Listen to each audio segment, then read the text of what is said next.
Welcome to the snow-capped Rocky Mountains in Boulder, Colorado, where the stage is set at Folsom Field for this heated rivalry amidst wintry conditions. Big 8 powers, Nebraska and Colorado, battle for the chance to continue the dream of basking in the Orange Bowl sun. But it will take 60 minutes of tough, frigid football to do it. In tonight's game, the key words are power and finesse on both these offensive football teams because they run mirrored offenses. The power of the running game of Nebraska and Colorado will feature the tailback up inside with the isolation. Now, the finesse of the game comes with the option play. Watch the offensive guard of Colorado block the outside linebacker in this play, and also watch the block of the fullback to spring Darian Hagan. Both Darian Hagan and Keegan McCant will run this option with a lot of success in tonight's game. You own your opponent for 20 years. Then he turns around and takes away your Big 8 title. That's how this rivalry got started. It's been a lot of tough talk, and tonight, tempers are short. Payback? Yeah. These guys are playing for pride. Stakes definitely higher, and emotion's going to run high. You reach down a little bit deeper. It's going to be nothing like we've probably ever seen around here before. The team that has the best people up front eventually takes control. Big games, they're going to have to show up, and they're going to have to show up this week. When you lose a game to a team that you know you're better than, it hurts. This is the game of the year for us. We're going to play our hearts out. I want to get back to the Orange Bowl. You don't want to lose anymore. They're in the way.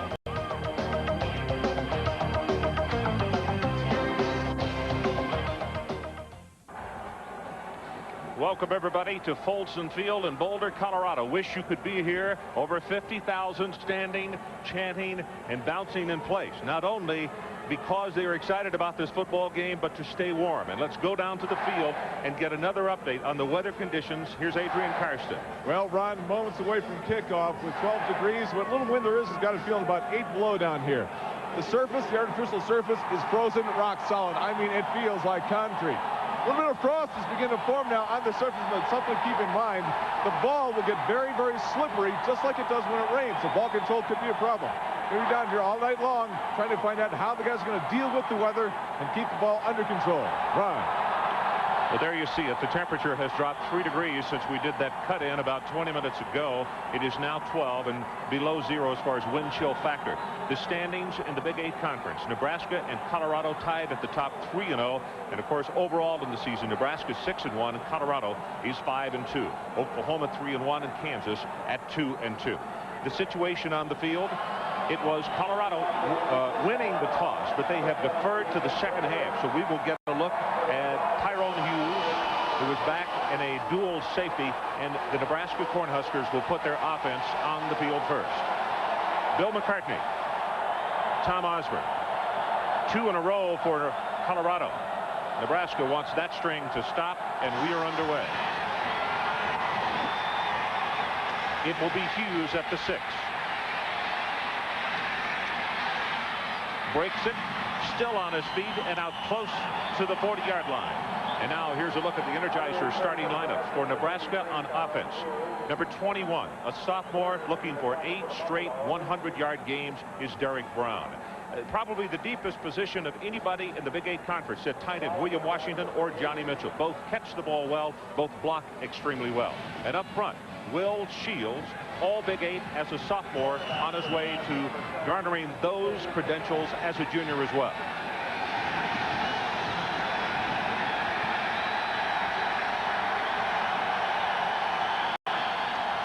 McCant play action on the first down, got a man wide open. Mitchell, and inside the 30 to the 25-yard line, Greg Thomas makes the tackle. Well, when you start a big ball game, sometimes you want to set the tempo and you want to set it with a long play-action pass. Nebraska went to the one-back offense. Here's the fake to the Derek Brown. Now look at the throw, the tight end running down the field. Number 86, Johnny Mitchell, wide open. Now you create field position and you get your ball club off on a positive note.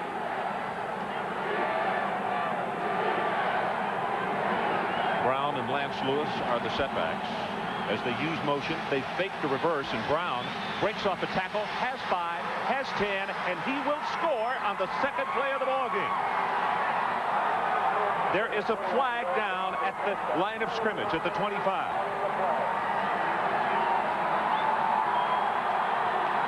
Illegal procedure, Nebraska. Oh my.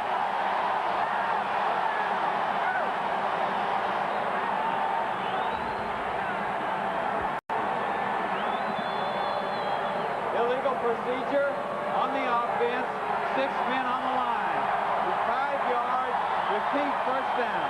Aranda brings a touchdown back because Derek Brown with a nice run on the toss play. Finley moves the ball to the Colorado 30. First down 15. So the 5-yard penalty now back to the 30-yard line. As Nebraska faked the reverse and brought it to the short side of the field. They'll go back to Derek Brown. Comes to the right, tripped up, and he will have a gain of about 5 on the play. And let's meet the defensive starters for Colorado. They're a very young defensive team, but Joel Steed, the anchor, he is a senior at nose tackle. Chad Brown, will call his name a lot, made the transition from inside to the outside backing position extremely well. And in the secondary, Greg Thomas, he actually was recruited as a basketball player and one of the mainstays in that Colorado secondary now.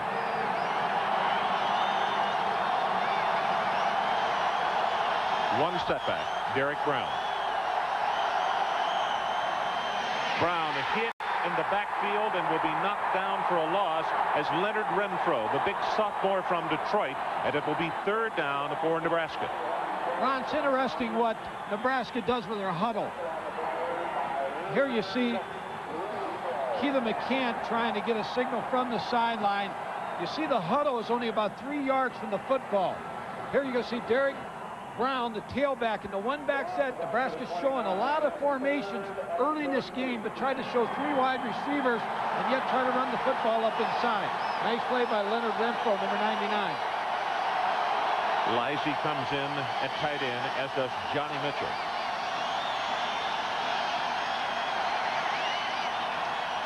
Brown in motion.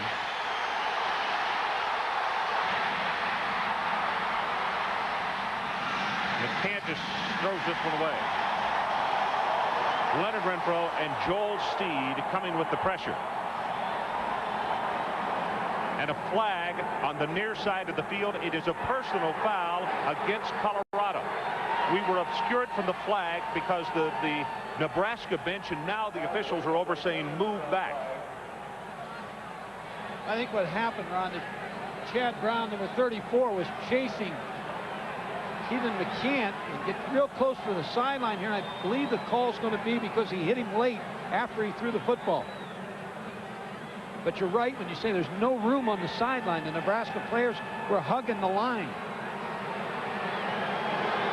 15-yard penalty, but most important is the fact that the drive stays alive. 15 yards, half the distance to the goal, previous spot.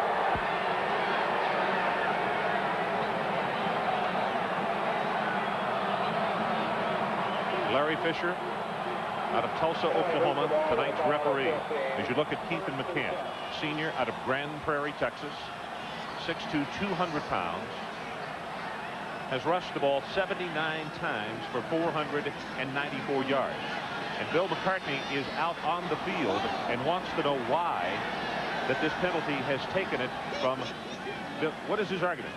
The line of scrimmage or the previous, or where the violation occurred? I think what his complaint is what happened over here on the sidelines, Ron, when you talked about the Nebraska players so close to the sideline. Maybe if we can show you how close both teams are to the playing field.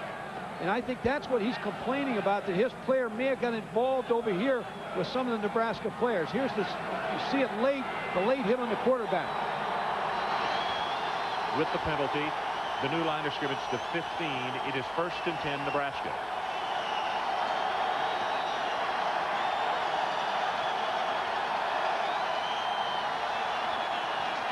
Pitch goes to Derek Brown. Looks for a block.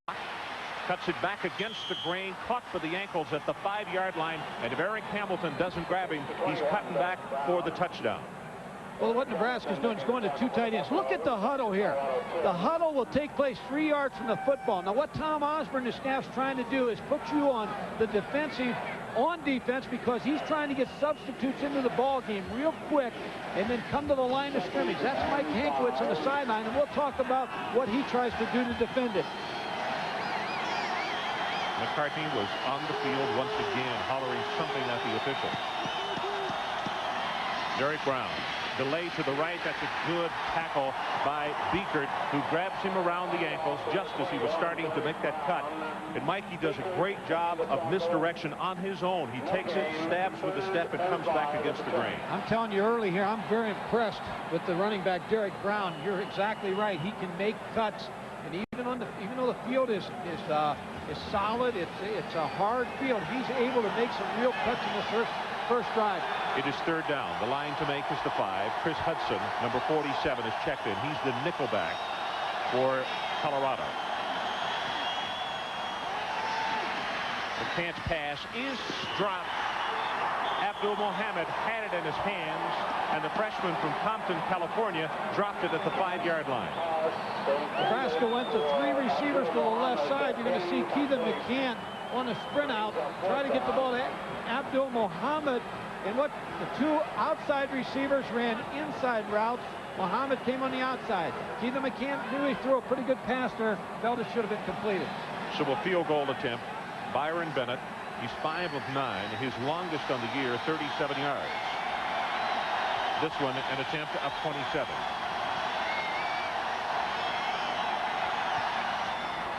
Got the distance, and he's good. So Nebraska goes on the scoreboard first, and let's take a timeout. 11:20 to play, opening quarter. It is the Cornhuskers 3 and the Golden Buffaloes nothing.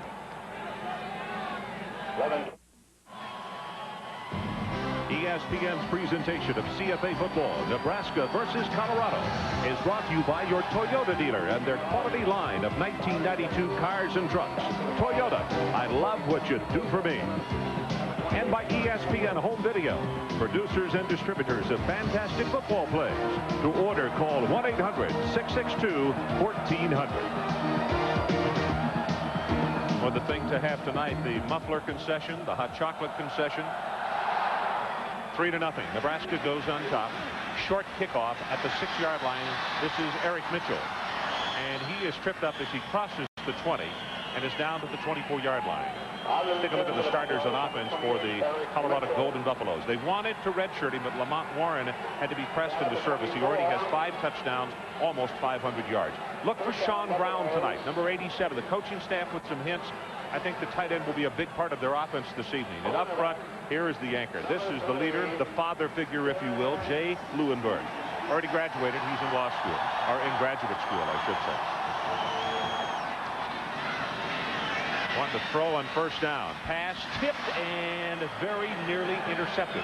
And the man we were just talking about, Sean Brown, is who the pass was intended for. Now a look at the starters on defense for Nebraska. Now, here's the best matchup of the night, bar none. Pat Engelbert, what a hustler, and he's working against Lewinberg. The linebackers, Petco is the guy to keep an eye on here, probably the most productive of the Nebraska linebacking core. And in the secondary, what could be a problem? Tyrone Bird is a mainstay, but we have found out he was injured this week in practice. He is starting the ball game, though.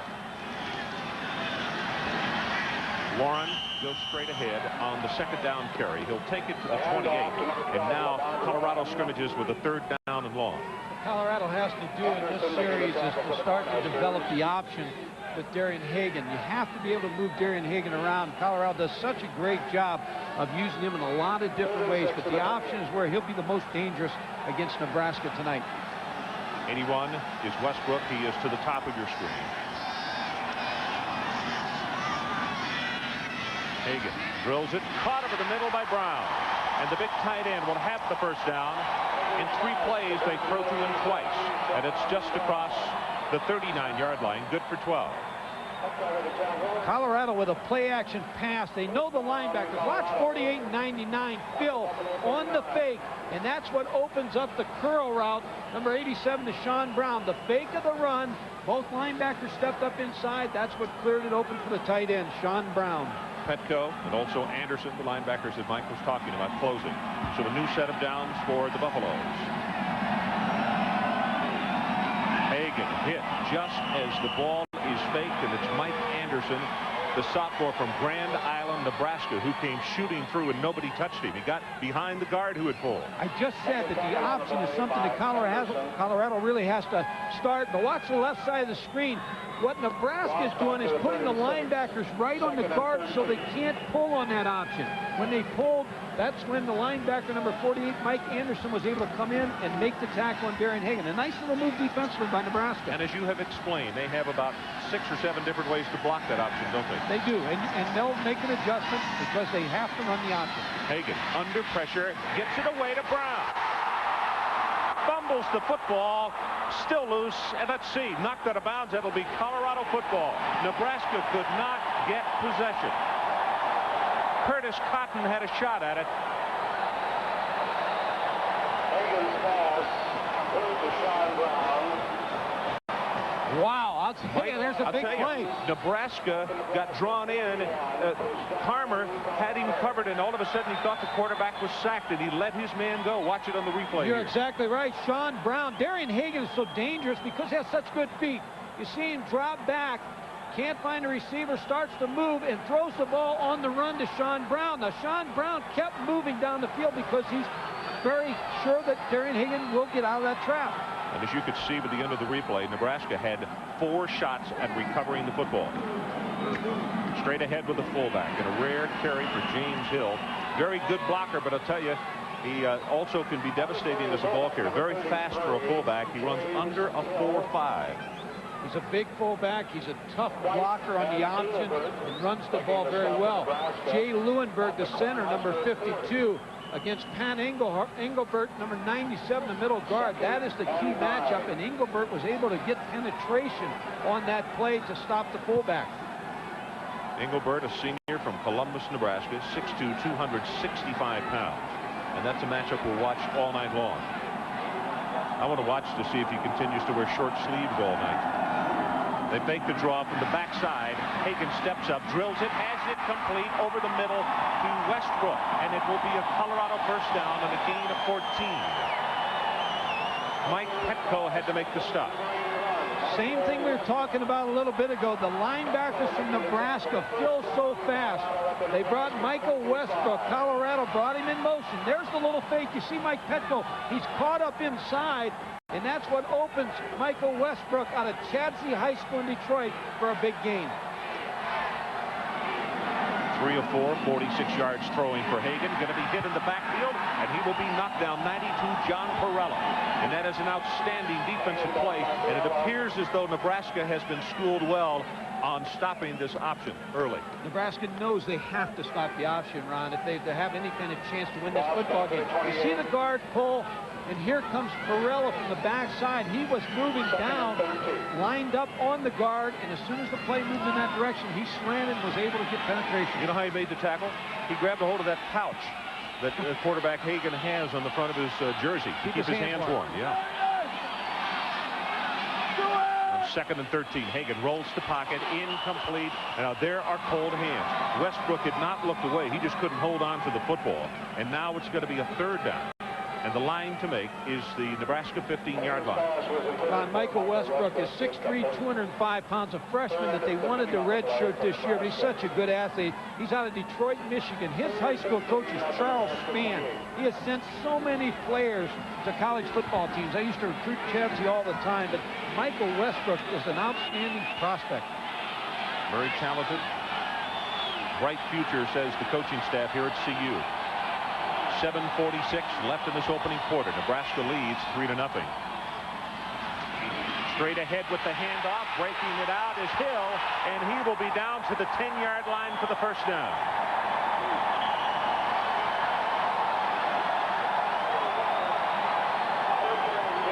Tyrone Leggett saves 6.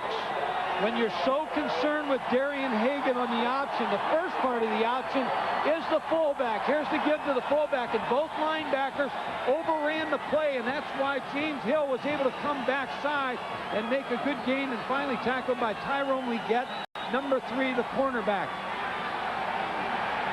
First down, and I believe Colorado could pick up a first down without scoring. Yes, the ball just outside the 10. Hagan in the option, hang on. At the 5, he'll score.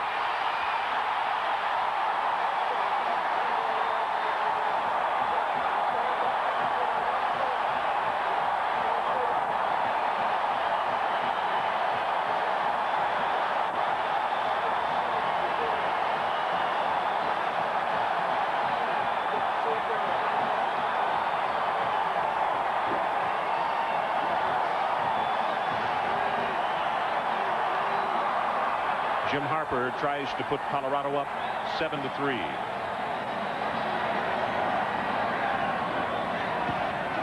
He nails it. And as we go to break, one more look at Darian Hagan, and here's where you do not want him. In the open field, and he gets you spread out a little bit. Hill with the block, and he will cut behind it, and 6 points, Colorado. We'll take a break. 7:20 in this opening quarter. Colorado 7-3. Welcome back to Folsom Field in Boulder, Colorado. 7-3. And just what we thought we would see as far as production by both offenses tonight, we have seen. Nebraska scoring a touchdown on their opening drive. It was called back because of illegal procedure. They settled for a field goal, and now Colorado has just driven 75 yards, 50 yards passing, en route to the touchdown. 11 touchdowns rushing for Hagan this year. Mitch Berger to kick it off for Colorado. Brown and Hughes, the two deep men for Nebraska. This will come to Brown at the 6. Bounces off one tackler, then out to the 27. And let's go back and take one more look at the touchdown. Mike. Well, you see what happens. The linebackers, they're moving the linebackers up real tight. And now Colorado went to a different option where they're going to take and block down. Here's the give. Fake right here. Darian Hagan will break outside. Wide open. Because of the blocking scheme change, this is what opened this play. It's a great job by Darian Hagan here on the fake of the safety.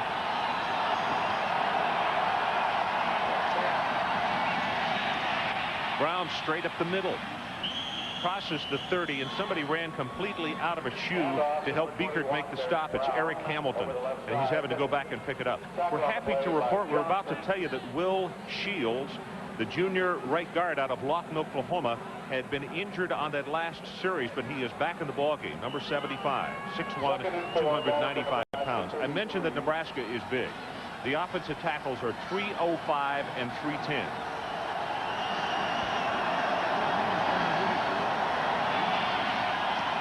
Fumble the snap.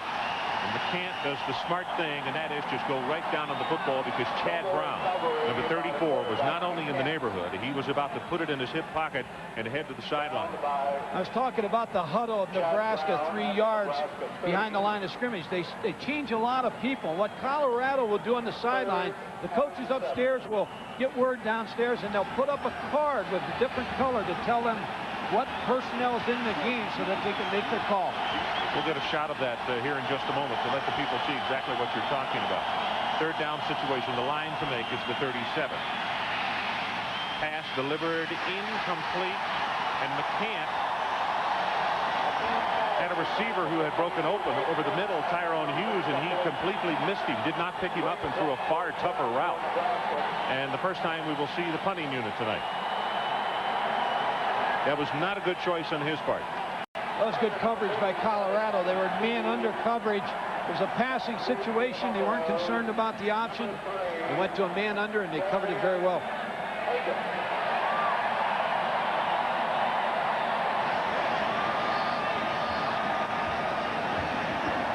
Mike Stiggy, 44.3, his average on the season.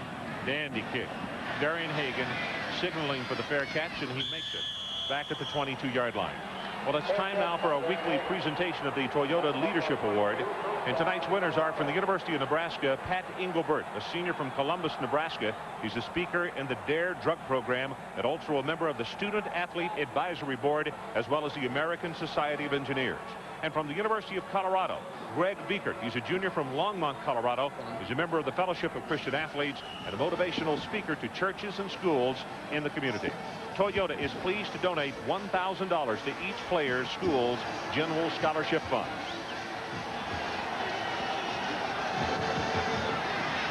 Takes it to Warren, puts it on his hip. Hagan, he's going to put it up on top. Westbrook is there, incomplete, and no flag. Curtis Cotton had the cover. Well, Michael Westbrook may be a freshman, but he made a upper-class move there to try to draw the interference. He knew the pass was underthrown a little bit, so he pulled up to try to draw the interference. Here you see Darian Hagan going downfield. Watch Michael Westbrook just see the moved to the outside a little bit, trying to draw the obvious interference call by Curtis Cotton, but a good call by the referee was a no call. Colorado's trying to make him defend the length of the field and the width of the field. Width with the option and throwing the ball deep down the field, trying to get him to defend the length of the field. Charles Johnson, number 9, a sophomore out of San Bernardino, California, top of your screen, and at wide receiver. And Hagan going to air it out again. That's who he was looking for, Johnson. And it's overthrown. And now a third down situation, 3rd and 10. And the Buffs need to move the ball out to the 33 to keep this drive going. It's interesting how much respect Nebraska has for the Colorado option, the G option, because they are covering the guards with the linebackers, which means if they're going to continue to do that, then Colorado will have some success faking play action up inside where you fake the run and throwing the curl routes behind the linebackers. They should be open. On third downs, 31 for 90, 34% this season. That's what the Cornhuskers have been giving up. Colorado is 2 of 2 this evening. Straight ahead with the running play. Hill breaks off a tackle and almost broke it out enough to get the first down. We were talking about what quickness he had, but he also has a lot of power. Carmer finally knocked him down. Mike Anderson is the man who hit him first. So Hagan's numbers right now, 3 of 7, 50 yards, 3 of 6 rushing, and 1 touchdown. Back for Nebraska, number 33, Tyrone Hughes, and number 22, Nate. Hughes and Turner back at a dual safety. As you look at the back of Mitch Berger. Not a good kick. You can hear the groan from the crowd. Off the side of his foot. Now takes a Nebraska bounce, and that will not reach the 40-yard line. So let's take a break. 4:56 left in this opening quarter. Colorado by 4. Berger's punt out of bounds at Nebraska 41. First down, Nebraska.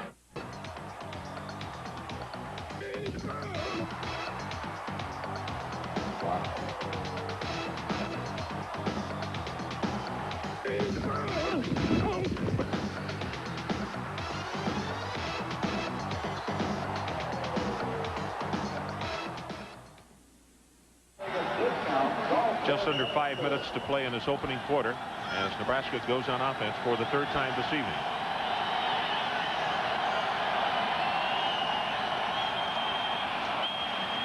Flags down all over the place, and there was movement before the snap of the football. Beekert had stepped up to make the tackle, but this one is going to be brought back. And I believe Borboom came out of his stance too quickly. The right tackle for Nebraska. Procedure on the offense, 5 yards.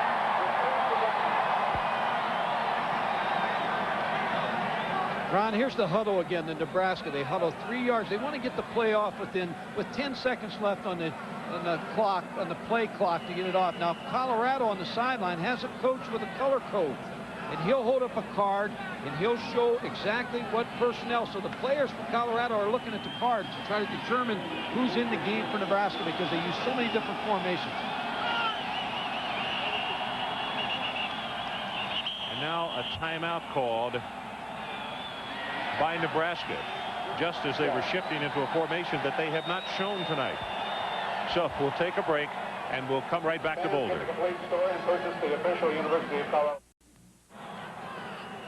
Time is back in. There is a player split completely out of the bottom of your screen. It's 33, Tyrone Hughes. Mike, also want to get your comment about them going into a formation they hadn't shown and had to call timeout. Kind of wasteful, huh? McCann throws it sidearm. Incomplete. And let's go down to Adrian Karsten for an update. Ron, there is no rule that says Nebraska cannot huddle 3 yards from the line of scrimmage. Well, Colorado is trying to turn that around and use that to their advantage. The first offensive series going down the field, they're yelling into the offensive huddle Nebraska. The referee came over and said to Coach McCartney, you cannot allow your men to do that. Coach McCartney erupted and said, look, there's no rule against them huddling that far away. You show me what the rule is that says my men cannot yell at their huddle. Already a war of words. 7-3. Colorado leads. 4:47 left in this opening quarter. Derek Brown, and he ran into his own man. Joel Steed was there to help break up the play, but Borboom was trying to block on the play. Brown ran into him, and now it will be 3rd down, and after a loss of 2, they need to move to the 49 of Colorado. Well, Nebraska's trying to show a lot of formations, and then eventually they will settle down into a game plan. But what they're trying to do to the Colorado defense is to try to disrupt them, but show them enough formations to see how they're going to adjust to each formation. Then they'll decide on which one they want to live with for the rest of the ball game, or 2 or 3.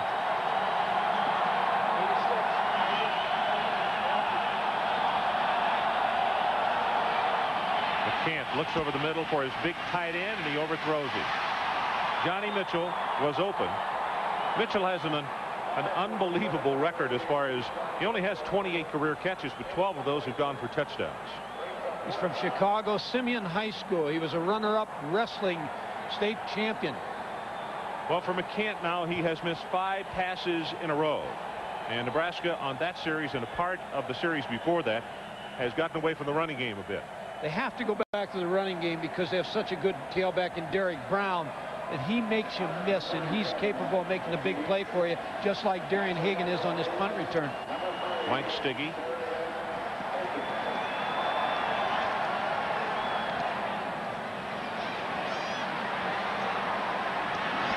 Hagan all the way back to the 11-yard line. Looks for a return, breaks off a tackle, and then gets belted at the 27-yard line. I'll be sure to be with Mike, Adrian, and me next Saturday when we come to you from Chapel Hill, North Carolina, as number 16 Clemson takes on North Carolina. Mac Brown's Tar Heels, fresh off a shutout win against Maryland, have a tough task facing the nation's 2nd-ranked defense, and Clemson is thinking Citrus Bowl. That is 7:30 prime time next week. Ball to Buffalo 28. Colorado has some big offensive line splits to try to spread out the defense in front of Nebraska. The fullback, and Hill already has carried the ball an inordinately high number of times for him. He'll take it for a couple. On the carry, number 33, the fullback, James Hill over the right side. Engelbert and Petco making the stop for the Cornhuskers. That's the Colorado 31. Charles Johnson comes in at wide receiver, number 9. Also Westbrook in the ball game, and he goes to the top of your screen.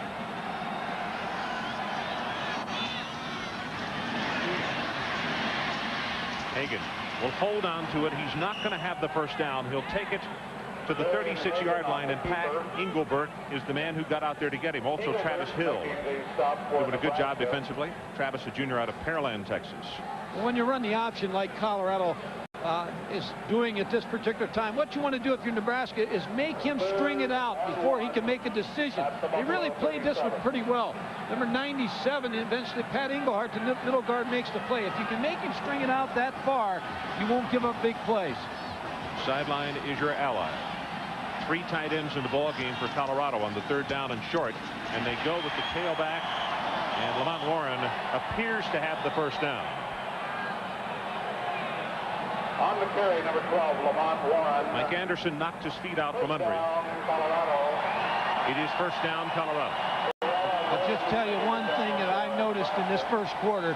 There's really hitting going on down in that football field. These two teams are after each other. I know the feelings aren't good between these two teams, and this particular ball game, they are really hitting in this game early. Very easy to see now, identifiable the breath as the temperature now in single digits here at Folsom Field. Straight ahead with the fullback again. Colorado continues to try to work that quick handoff to see if they might sneak something through, as they did on the opening series when Hill set up the 1st and goal for them. But John Perella, the linebacker or defensive tackle on the right side, was up to the task. Well, California continues to impress today. They score 52 on Southern California. You have to go way back in the record books to find out the last time they scored that many points against USC. Bruce Snyder has done a fine coaching job in California.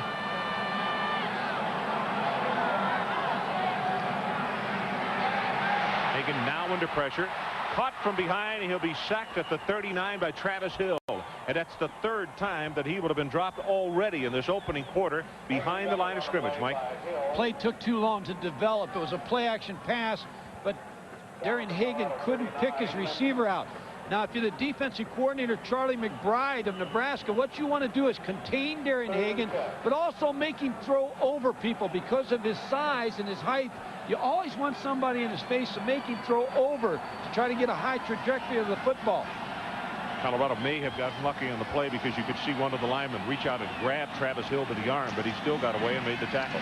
All-out blitz coming on Hagan, puts it on top, and he just throws that one away. It will be 4th down, and Colorado will have to punt it back to the Cornhuskers. Travis Hill was the man leading the attack as far as immediate pressure on the quarterback, Darian Hagan. Nebraska's starting to pressure Colorado a little bit more on defense. Now what Nebraska has to do is what you mentioned earlier. They now have to reestablish the running game after they return this punt. First kick was for 30 yards. This one again off the side of his foot, but it will take a Colorado bounce and will go out of bounds just inside the 25-yard line. Well, be sure and catch all the NFL action on Sundays on ESPN. Chris Berman, Tom Jackson, Joe Theismann will be there for NFL Game Day at noon. Then see the best recap on television on NFL Primetime at 7 o'clock only on ESPN. And then tomorrow night, Mike Patrick and Joe Theismann are just a few miles from here in Mile High Stadium down in Denver. That's when the AFC leading Denver Broncos, led by John Elway, take on the always rugged Pittsburgh Steelers. It's tomorrow night, 8 o'clock Eastern Time. Leonard Renfro steps up into the hold, and Derek Brown had no place to go as we are now under 1 minute to play in this opening quarter. Nebraska trying to establish the run. Derek Brown, the tailback. Leonard Renfro, the defensive end, came inside to block the offensive tackle. But I think the option is where Keelan McCant will have some success against Colorado. Nebraska right back to the line of scrimmage. 11 seconds, now 10.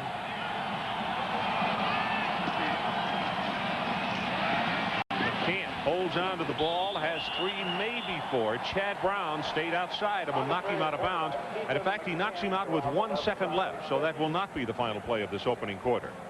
They came right to the option, Ron, and what Colorado is forcing them to do because of their secondary alignment is because they're running 2 tight ends and they're running that power I backfield, which is really an impressive formation, is they're making them run into the short side of the field with the option.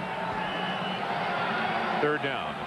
And if Nebraska wants to keep this drive going, they have to take it out at the 33-yard line.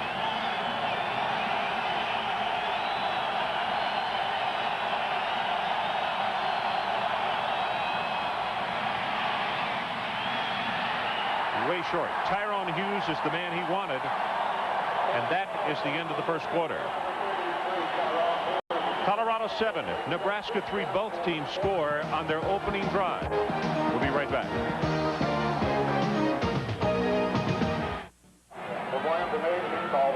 Time for the second quarter. Here's a defensive stat for you. Engelbert, the very fine nose tackle for Nebraska, already has recorded 5 tackles, 3 of those solo.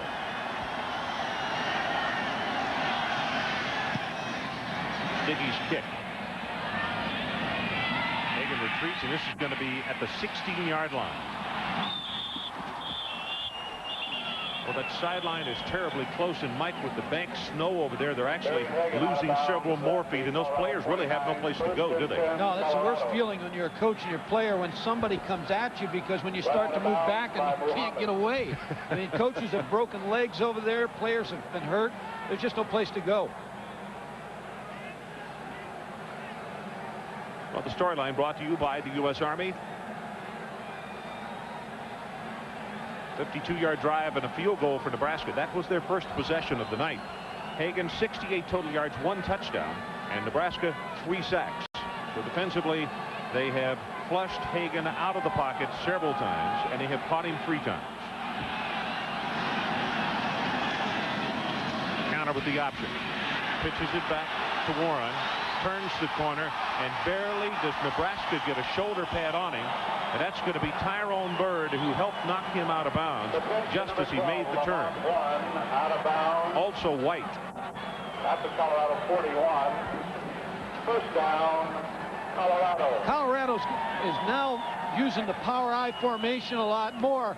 And that's the key player, Michael Westbrook. He'll come in motion, but you see they only have 2 linemen on the backside. So you really get an unbalanced formation. You get an extra blocker with that short motion. And that's what opened up the option play. Really tough to defend that. You could see Tyrone Bird, number 8, just get a shoulder pad on him and knock him out of bounds. On the first down play to go straight ahead with the fullback. Let's go back to Tim Brando and get an update from him. Timmy. Louisville and Florida State underway, Ron Franklin, and on the first offensive series for the Cardinals, Henry Ostaszewski will tip this pass, and it's picked off by the All-American linebacker Marvin Jones. That'll set up Amp Lee. A 9-yard delay into the end zone, and number 1 is leading by 7 in the first quarter. Our score 7-3. Hagan takes the option this side to the open side of the field, has the first down as he is spun down at the 50-yard line. Mike Petco from his inside linebacking spot was there to make the stop. That's the key with the option. On first down, they ran the fullback heel up inside, which is the first part of the option. On second down, they came back, ran the option with Darren Hagan. It didn't look like anything was going to develop. Then all of a sudden, you see the Darren Hagan 5'10", 185 just squirt through. There's Charlie McBride, the defensive coordinator, with a headset on, and that's Kevin Steele, the linebacker coach, beside him. Both of those gentlemen know the man they have to stop tonight is Darren Hagan. Well, he's going to miss it by just a couple of inches. Petco has come to the bench. Darren Williams, a sophomore out of Chicago, has come in replacing him at that inside linebacking position.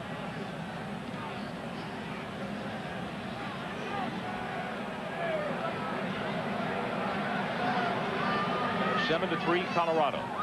14:01 left until halftime. We thought we were going to see lots of fireworks, and I think we will, but both teams on their opening drives, Nebraska went right down the field, and in fact they put it in the end zone, but there was a yellow marker on the field, and they were guilty of illegal procedure. They had to settle for a field goal, and then Colorado took the ensuing kickoff and drove the distance for the touchdown. That's how we stand. Colorado has just taken a timeout, so we'll take it with them. 14:01 left until halftime, and the Bucks on top. This Colorado is brought to you by Volvo. Volvo would like you to drive safely. And by Smooth Busch Beer and easy drinking Busch Light. Old young lady, cheerleader for the Colorado Golden Buffaloes, and they lead by 4 points right now, this early going to the second quarter. Straight ahead in the third down and short, and it would appear, as you can see, Michael Westbrook signaling that it is a first down. And let's go down to Adrian Karsten. Those bright country that you mentioned, Ron, one of the reasons everyone's so close to the sidelines is because all the snow that is collected. You usually have to be at least 3 yards back from the sidelines, but there's at least that much snow behind us, so they're all locked in here. Secondly, one of the toughest jobs the referees have tonight is determining where the sidelines are. Take a look. It's very difficult to determine where that white line is, and when these guys are running out of bounds, they've got to literally play the field that much wider. Thanks, Adrian. That's a great point. Little counterplay here with Warren, and a nice job defensively by the Nebraska defense. First of all, 99 Petco was outside along with Will Height. Number 19, as you see him come back into the picture. What happened, I think, with all the dragging to the field they had to do with those plows, Mike, is it kind of left, they got kind of a dusty content left on the field because of all the vehicles that have been out there. They did a nice job clearing this field off. They did. Ron, something that Nebraska's got to be aware of is the success now that Darren Hagan's having with the option. Tyrone Bird, the free safety, needs to stay at home because you always have the threat of the post behind him.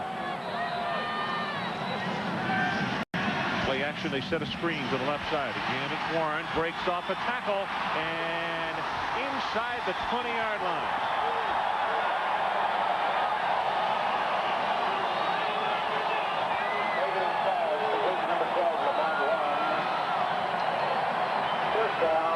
Mike Anderson finally made the tackle. Watch Darren Hagan set the screen up. Here's the fake to the tailback, number 12. Now he rolls to the left. There's the screen set up. Now Mike Anderson, 48, is going to eventually make the play. There's a missed tackle. In the cold, sometimes you'll have a missed tackle because the defensive players won't wrap up their arms on the offensive running back. Good block by number 9, Charles Johnson. 4 of 9, 78 yards now passing for Hagan. holds on to the football, going to be knocked down for a loss. And again, Travis Hill comes across the line of scrimmage, and the junior out of Pearland, Texas, is there to make a very big play and make Colorado play with a second and long. Well, there's two ways to stop the option. One way is to string it out. The other way is to try to make Darian Hagan make a decision right away by getting somebody right in his face. That time, Travis Hill came down hard inside. It was on Darian Hagan before he had a chance to make a decision whether to pitch. We're not too very far from having an announcement made, I would feel. The officials are being pelted, and the Nebraska players as well. They're in front of the student section. You see those white marks all over the field. Ball is tipped and incomplete. That will bring up a third down. And the line to make is the 9-yard line for Colorado. Incomplete. That's exactly what maybe they're talking about on the field now, the officials. Now the side judge has just come over, and now here is a flag. They did not make an, if that's what it is about, they did not make an announcement, Mike. Now let's see. We'll get the announcement from the referee. I saw them gather there, so I knew something was up. If you get a shot from the 25 into the end zone, there must be puck marks where at least 50 snowballs have come out of the stands. And here's the call. Illegal touching, forward pass by the offensive team.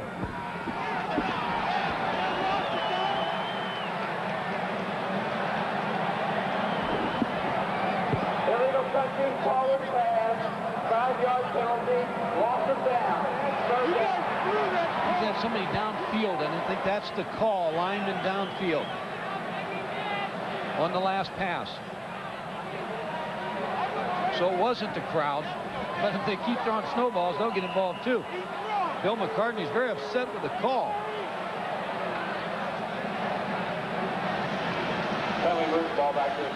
So it's third down, and as we mentioned, they have to make the 9-yard line before they pick up the first down.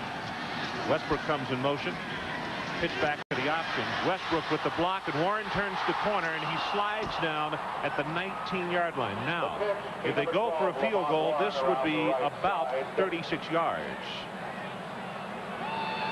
Nebraska will have to do something, maybe move over a man on that formation, because they move an extra receiver to the right side, Ron. Then when you have the power I-back go in motion, you're really getting 2 extra blockers over there. Now, the player who's really going to have to be active on that formation is Tyrone Burby, number 8, the free safety. 37-yard attempt, Jim Harper, senior out of Valencia, California. In high school, had a 60-yard field goal, and that one was at sea level.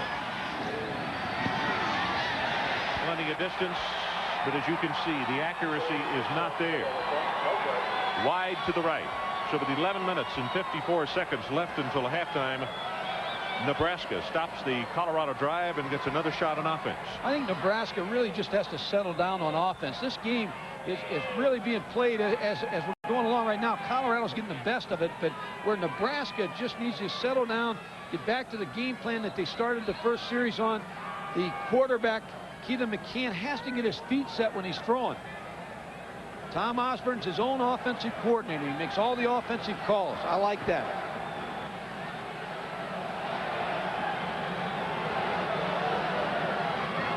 Officials timeout.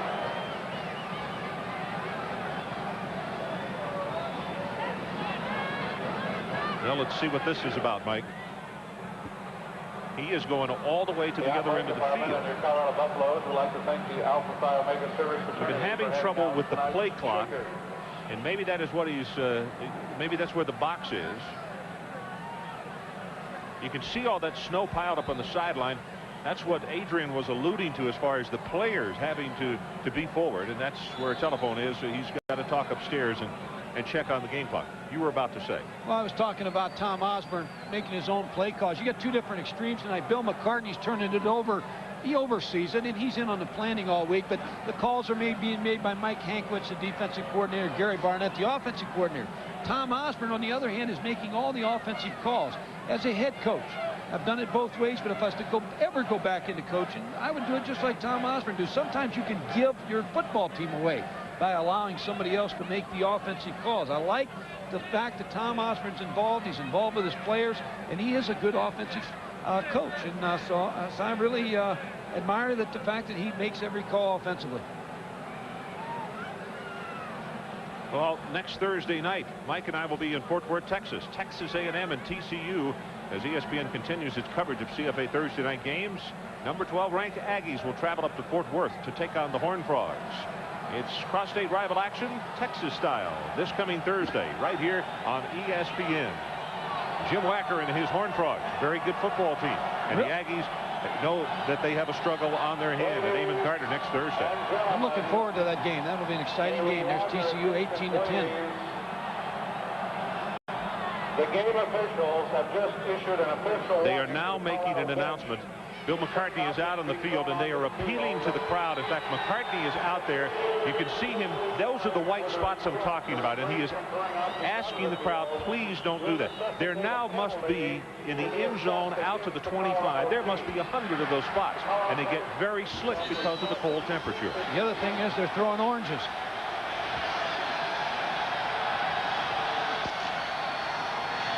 Ball is fumbled and will be recovered by Brown.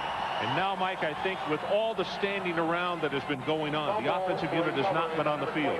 Then the long delay because of the play clock, and I think that maybe some hands, we have seen a couple of drop balls in the last half a quarter that looked to me as though it's not just lack of concentration. Maybe the hands are a little stiff. That's always a concern in the cold weather. Cold weather shouldn't bother these players, but the one thing that is handling the football. At the Nebraska 50. Now what it does, it puts you in a long yardage situation, 2nd and 15, and you haven't been throwing the ball well. You see Brown flipping at the last minute, going to the open side of the field, number 34.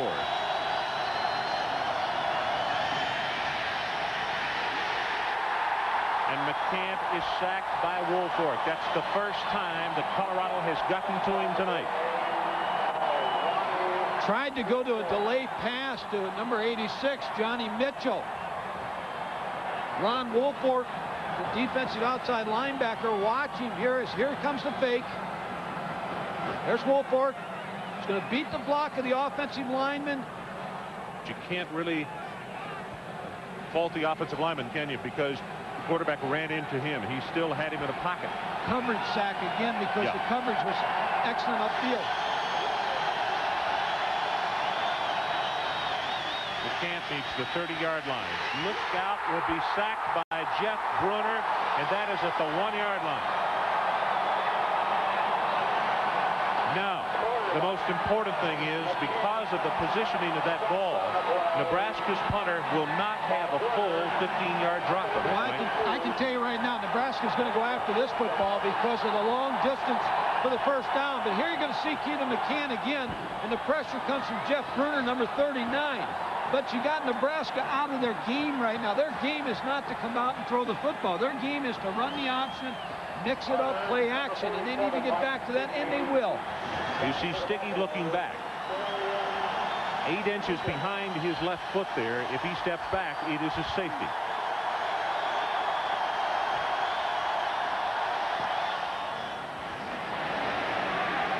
Hagan from the 47. Breaks the tackle, still on his feet, and he's down to the 21-yard line. Mohammed, number 27, is there to make the stop. It's a 47-yard kick, but because it was a line drive, 25 on the return. Colorado held up the Nebraska players at the line of scrimmage. For Darian Hagan, that's just another option play. Once he gets that football, he takes off and runs just like it's an option run. Here you see watch the Colorado players hold them up. They're holding all the Nebraska players up so they can't get down the field. Now you got a low kick. Now you've got to hold up, and Darian Hagan now just tries to hit a seam. And there, just like I say, he's running the option when he's got that football in his hands. Great field position for the Colorado Golden Buffaloes as Bussey checks into the ball game at fullback. Straight ahead with the handoff. He has the ball and goes inside the 15 to the 13-yard line before Petco makes the stop. First time that we've seen Kendall tonight. He is a freshman from Marrero, Louisiana. On the carry, fullback, Kendall. Colorado's been more of the aggressive football team in this first half. They've got good mix in their offensive play calls. They've come after Nebraska on defense. Nebraska needs to really just settle down a little bit because the first drive was impressive, and they played pretty good defense up to now.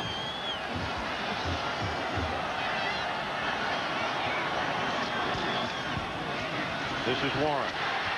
Killed as he goes inside the 10, but that's going to be enough for the first down. Boy, did he get popped. David White, the junior from New Orleans, came up to make the hit. But Colorado right now has got everything going their direction as far as momentum in the ball game. And Mike's point is so very well taken. They are the aggressors, and they're making things happen on both sides of the football. 25-second clock is working again. Cold weather playing havoc with a lot of things tonight.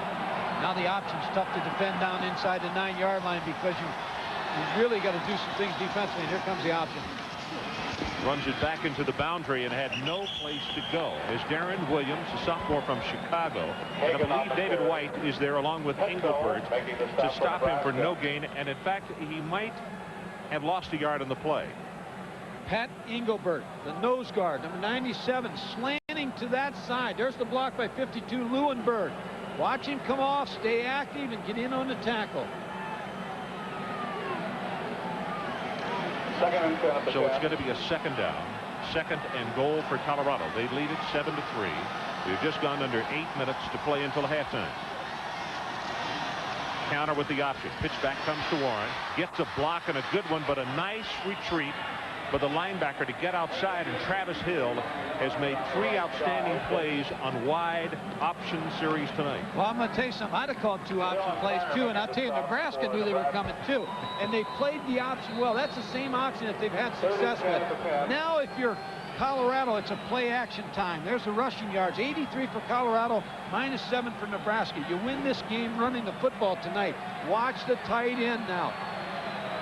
Number 87. Sean Brown. He is to the right side. He's lined up in a slot. That's him in motion. Third down and goal, Colorado. That's who they're. Nope, they're going to the end zone. Westbrook almost got it. Couldn't hold on. Coverage by Leggett for Nebraska. And the kicking unit will come on. If you're Charlie McBride, the defensive coordinator of Nebraska, now you breathe a sense of relief because you were able to take a bad field position and force them into a field goal attempt unless they fake it. Not many times that you give Darian Hagan and this Colorado offense that kind of field position and they don't come away with a touchdown. You're right. So right. First and goal on the 9-yard line. 27-yarder. Harper missed on a 36-yarder just a moment ago. Same angle. This one he nailed.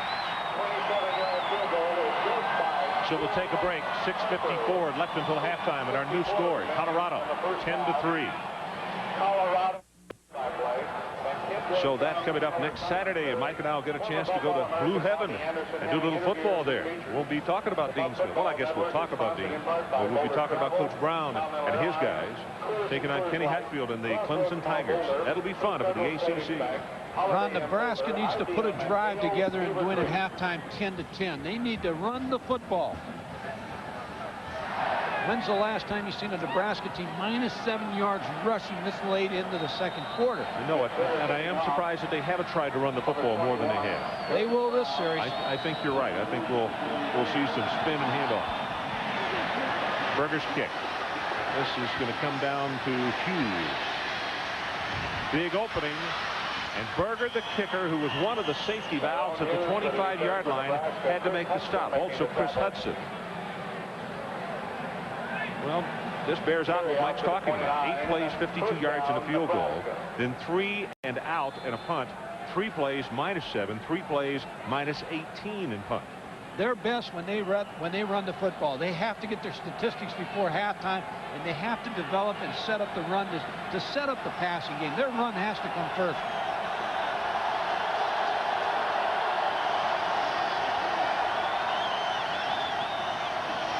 Derek Brown hit in the backfield, and he's going to be knocked down for a loss. Brown and also Leonard Renfro made a sandwich out of him, and he loses a couple.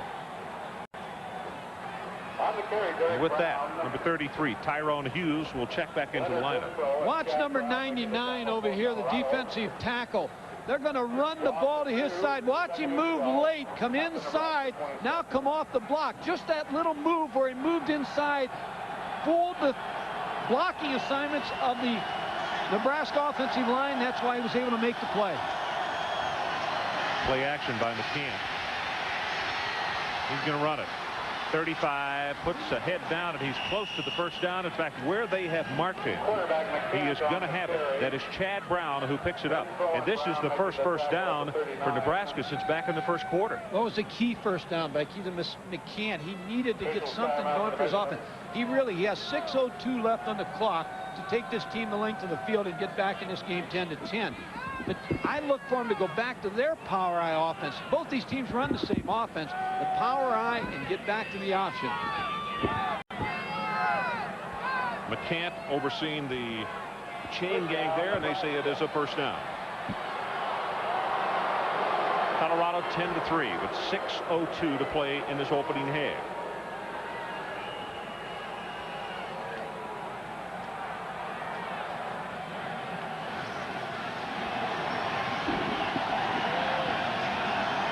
See only 3 first downs for Nebraska on the evening. Running play will go to the 45, and Tim Brando has still another update for us. Tim. Ron, I know it's early, but Florida State is struggling. Louisville had to settle for a field goal on one drive. This time they're deep into Florida State territory, and Eric Watts throws the interception to Clifton Abraham. Stay tuned. It's only 7-3 in the first. Thanks, Tim. We're back 5:24 and counting. That's what we have left until the halftime. It is a second down, about 4.5 for the Huskers. Derek Brown with the pitch. Hit at the line of scrimmage, and I'll tell you, those linebackers are doing a great job of filling Woolford and Beekert as the front three, taking the blockers, absorbing that, and then the linebackers stepping up to make the hit. Because Nebraska is having a little bit of a problem throwing the football. Colorado's now playing the Chicago Bear front, the 46 defense, 8 men along the line of scrimmage to try to force them back into throwing the football. Nebraska has to be patient and keep running the football. That first down a moment ago was the first one since 4:56 gone in the opening quarter for Nebraska. And now they've got to pick up 3 yards if they don't want to have to punt again. McCann reverses it out, and he overthrows his tight end. Wow, Chris Garrett was open. But he overthrew him, and Nebraska's going to have to give the football back. Colorado's making some good moves on defense. Mike Hankwitz, the defensive coordinator, on second down went to the 8-man front, was able to stop the tailback Derek Brown on a relatively short gain, forced them into throwing the ball on third down, then went to a coverage defense. Coming up at a halftime, Tim Brando and Lee Corso. They'll give you the latest update on the games that are in progress. Also, they'll recap what has gone on today around the country as you look at Darian Hagan, number 3. Good high coverage kick this time. Fair catch is signal for, and Hagan makes it at the 12-yard line. So let's take a break. 4:21 until halftime. Colorado continues to lead by 7. First down, Colorado.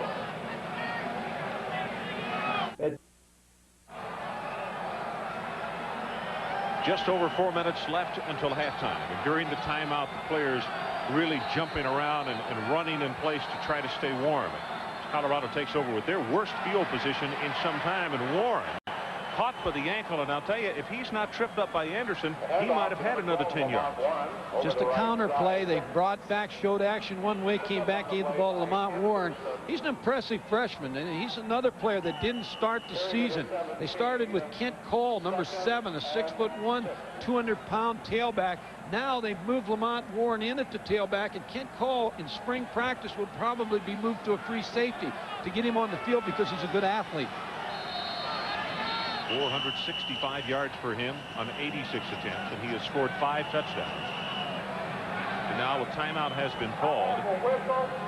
Sounding in the stands, and I'd like to request that that whistle be silent.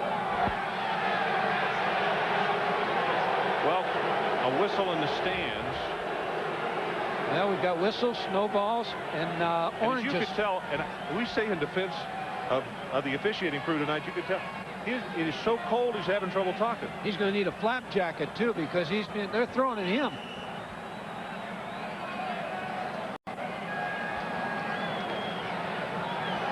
Larry Fisher with a very tough job, but Bill McCartney paces the sideline. Bill's already been out and asked his fans to stop throwing the snowballs. Hagan looks for a spot to run, and there will be none. Mike Anderson again. There he is, number 48. It's a nice job defensively as Trev Alberts, also sophomore from Cedar Fall, Iowa, comes over to help out. Here's the unbalanced line. You see now, see the movement of the wing back. Now that, watch him move to the left. That gives him the extra blocker. There's the fake to the fullback, and they took away the option, and now the tackle was made by Mike Anderson, but the play was made by Trev Alberts, number 34, forcing Darian Hagan up inside early. The line to make the 23.5-yard line. Play action by Hagan. Zips it, has his tight end, Sean Brown. And has the first down plus a bunch at the 37. Harmer's there defensively. Complete to number 87, Sean Brown. First down, Colorado. We talked about the linebackers. Watch the linebackers. Watch the fake here by Darian Hagan, and then you're going to see the curl route up the field. Because the linebackers fill. See them fill in there, step inside there. That opens up the curl right behind them in front of the defensive backs. Late handoff to Warren, and he just gets engulfed. Mike Anderson is the man who fought him to the ankles and knocked him down. Also, you can see Raymakers, Kevin at number 67. First time we've seen him tonight, and Carmer, with just a wave of white jerseys. And they grabbed up the young freshman and knocked him down for a loss. Halftime report, as we mentioned to you, Tim Brando and Lee Corso. That in about 2 minutes and 23 seconds. Anderson now 6 tackles for him on the night. Very good outing defensively.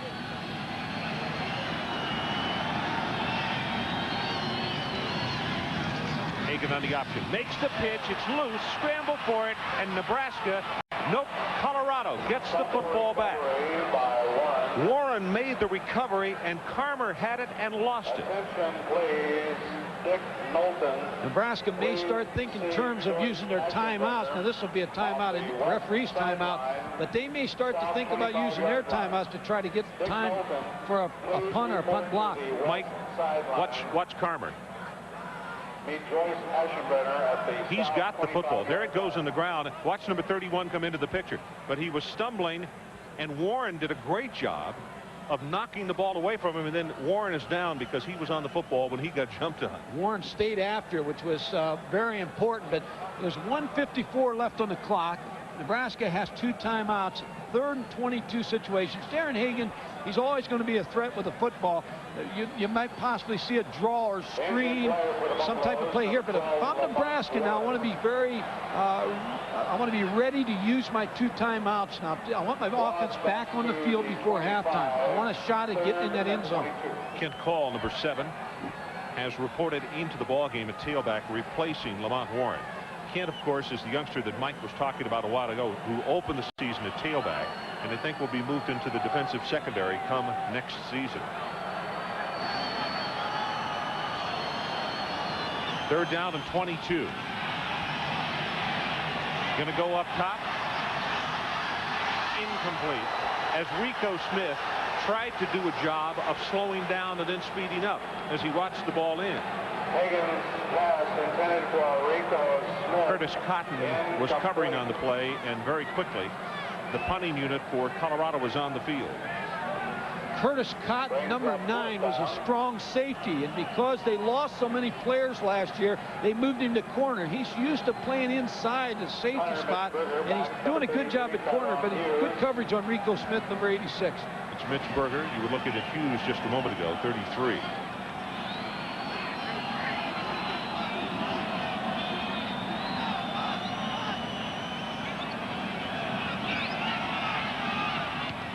Berger's kick off the side of his foot again. This time it does take a Colorado bounce, and it's going to go out of bounds right here in front of us at the 49-yard line. That's only a 24-yard kick. And now, just what Mike was talking about, 1:25 seconds left until halftime, and Nebraska, with great field position, has an opportunity to get points just before halftime. Just went off the side of the foot of Mitch Berger, number 17. Here you're going to see Nebraska is dropping back right now to have a return. Watch the ball just come right off to the right side of his foot. Nebraska with excellent field position with 1:25 on the clock and 2 timeouts.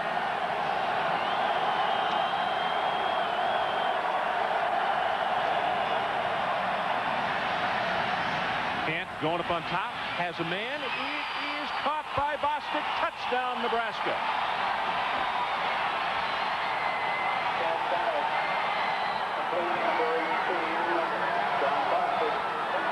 49 yards as Bostic, the senior out of Bellevue, Washington, watched it in, gathered it, and took it for the touchdown. And just that quickly, we are a point away from being tied. Well, what I thought Colorado would eventually do is throw the post against the safety, faking the option. Nebraska came back, showed option. They haven't run the option with any success, but yet the fake was there. John Bostic ran a post, got inside of Deon Figures, number 2, for the touchdown. And now a chance for Nebraska to tie it up.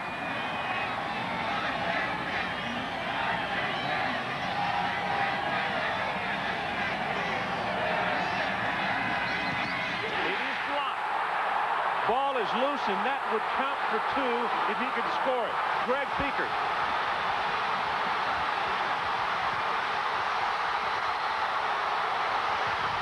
There's a clip. It is not called, and they'll get the 2 points.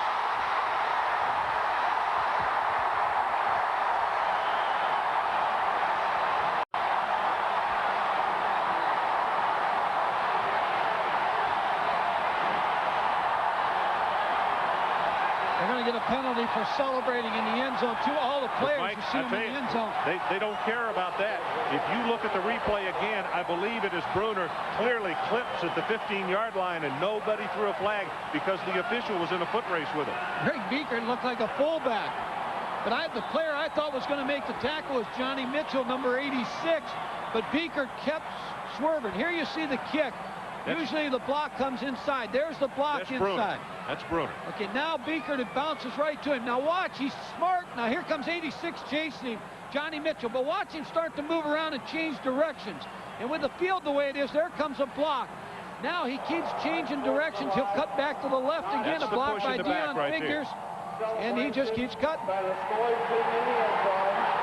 Could have been 2 clips on that play. On the kickoff. So Biekert by Nebraska.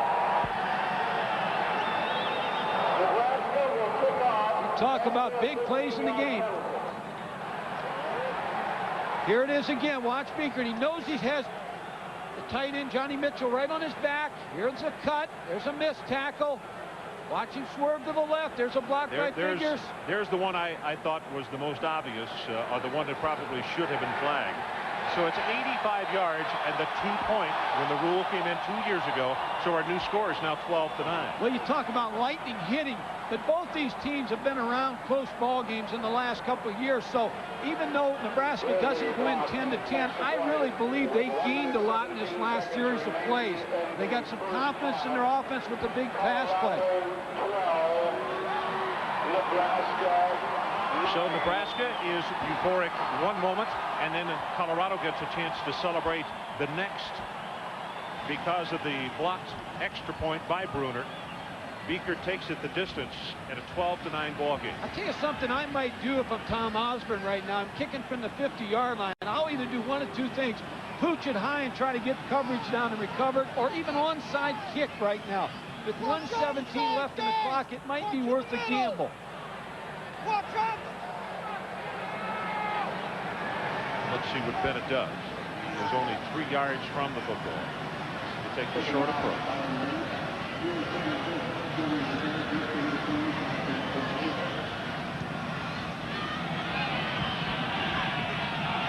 Kicks it away to Hudson, and Hudson goes down on one knee. I agree with you because that doesn't do much good at all. Well, you can take a gamble. Here you're going to see the touchdown. Now, Nebraska hasn't had any success with the option, but they started out. Here's Keitha McCant. Now, here's the post route you're going to see. Right here, John Bostic, 18, just get right inside Deon Figures, number 2, for the touchdown. And we're going to see it again. Watch Keitha McCant looking downfield. He looks for the post all the way.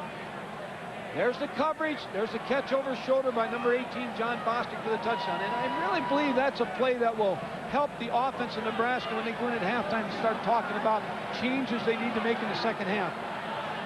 1:17 left until halftime.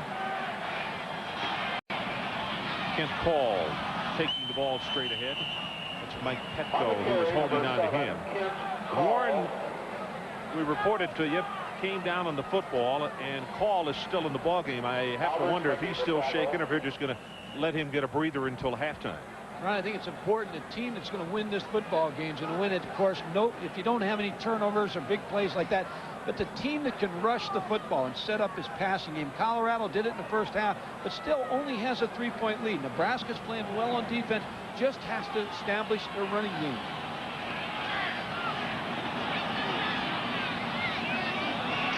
Hagan on second down with an option. Big opening for Kent Call, and he takes it out of the 45 to the 47. And let's go down to Adrian Karsten for an injury update. Well, right in the middle of all this mayhem down here on the Buffalo side, starting tailback Lamont Warren has suffered a separated left shoulder. He is already in the locker room now just prior to halftime. Is not expected back in the second half. Well, that's one wow, and here's another one. There's a flag down on the play, and Colorado's going to have to take it back. Holding on the offense, 10 yards, repeat, second down.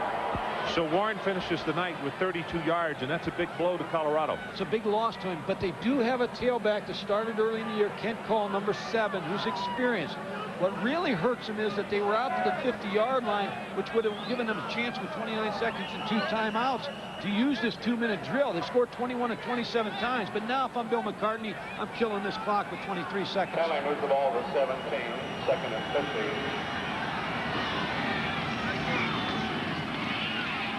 Fullback Hill takes it for a couple. And unless Nebraska calls a timeout, that is going to be the final play of this opening half. Engelbert is down on the bottom of the stack. And they're standing here at Folsom Field in Boulder, Colorado. And why not? 12 for Colorado, 9 for Nebraska.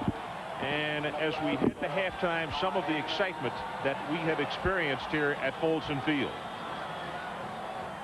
Here's the touchdown pass just a couple of moments ago as McCann throws deep to Bostic.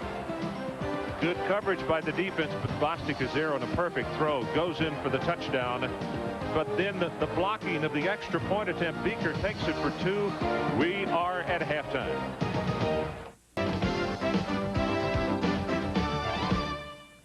It is 12-9 at the half. The Buffaloes leading the Cornhuskers. Hello again, everyone. I'm Tim Brando in our ESPN studios, along with the coach Lee Corso. And this is every bit the game we expected it to be. Well, you know, I agree with Mike Godfrey when he said there that was a big play. That 1st and 10 touchdown pass by Nebraska will help them, because up until then, the Colorado defense was stuffing the Nebraska 1st and 10 run, forcing them into pass defense, sacking the quarterback. Remember, Colorado still has held the number 2 scoring offense in the nation to 9 points at halftime. All right, meanwhile, another team is having difficulty in the first half of play, and it's the number 1 team in the nation, the Florida State Seminoles, playing in Louisville at AAA ballpark at Lee and night. Nebraska, Colorado, Ron, Mike, and Adrian in cold, cold Boulder. Well, back here in Boulder, Colorado, we're at halftime, but of course the big play of the first half was right after a Nebraska touchdown. The fact that a blocked extra point, Colorado put 2 points on the board, and that is the difference in the ball game right now, Mike. I think both teams really like the position they're in. I think Colorado controlled the first half. I think Nebraska had a surge there at the end. I think both teams are very much in this football game. Okay, you got a couple of replays to show us right here that signify exactly some of the things that are going on that have been big. Well, you watch this play. Watch what Nebraska does. They move their linebackers up to cover the guards so the guards can't pull on the option. So Colorado comes back and just blocks a base option here. Watch Darian Hagan. Watch the block of the fullback. Here's the start of the option. Watch Westbrook go in motion, block, and look at how that opens up for the touchdown play. A good adjustment by the Colorado offensive coaches. Now Nebraska comes back on offense late in the first half, fakes the option. They haven't had a lot of success with it, but just the threat of the option opens up the post play to John Bostic for the touchdown for Nebraska to put them right back in this football game. So, Mike, we are set to kick it off here in the second half of play. And if this one is as close and as exciting as the first half, then we're in store for a great 30 minutes. You can see into the very last minute the players with their hands in those belt warmers. This is Hudson. breaks it outside and then is pushed out of bounds, and in fact goes into the net which the kickers use, and that's Tyrone Leggett, who was out there to make the play on the special teams. The stats in the first half as we look at them: Nebraska, surprisingly, only 4 first downs, Mike. Rushing yardage, 16 attempts for 10. Well, not even averaging a yard to play. That it's tough to stay in a ball game. Still believe you have to credit the Colorado defense, but the team that runs the football best is going to win this in the second half. Kent Call opens the second half at tailback, but they go straight ahead with a fullback, Hill. And James will bang it straight ahead. John Perella, the right tackle, number 92, is there to come up big defensively. Perella making the stop for the Cornhuskers. And we would repeat, in case you missed the announcement that Adrian had just before halftime, Lamont Warren, the very fine freshman running back, separated his shoulder. He will not return to the contest tonight. Hagan gets it away complete. That's Charles Johnson, and pushed out of bounds by Leggett right in front of the Colorado bench at the 41. And let's go back down to Adrian Karsten. Well, you guys can read thermometer as well as I can. You know what that says? Cold. At the start of the game, we have lost 12 degrees. We're now at 0. The wind chill's down to about -12. We've also lost 4 of the jet space heaters here on the Nebraska sidelines. They started with 5. They're down to 1. That could make a difference in the second half. It's going to make a difference for me. Adrian, you're having trouble getting that mouth to work, buddy. I'll tell you, I hope it doesn't go below 0. That's the first time. 6 of 14 throwing for 110 yards for Darian Hagan. 0 degrees as we open the second half. They try to throw that quick screen in the middle, the Florida State screen. Everybody calls it now, and Westbrook is hit immediately by Mike Anderson. You have so many big players on your team. Michael Westbrook, you want to get the ball in his hands. Watch him start out. Now he comes inside. Here comes the pick by the tight end, but there's no one to pick. But Nebraska linebackers read it well. We're there to make the play. Michael Westbrook, who mentioned back in the first half, out of Detroit, and he's only a freshman. Charles Spann, the high school coach there, and all those Chadsey fans are looking on, watching him tonight with great pride.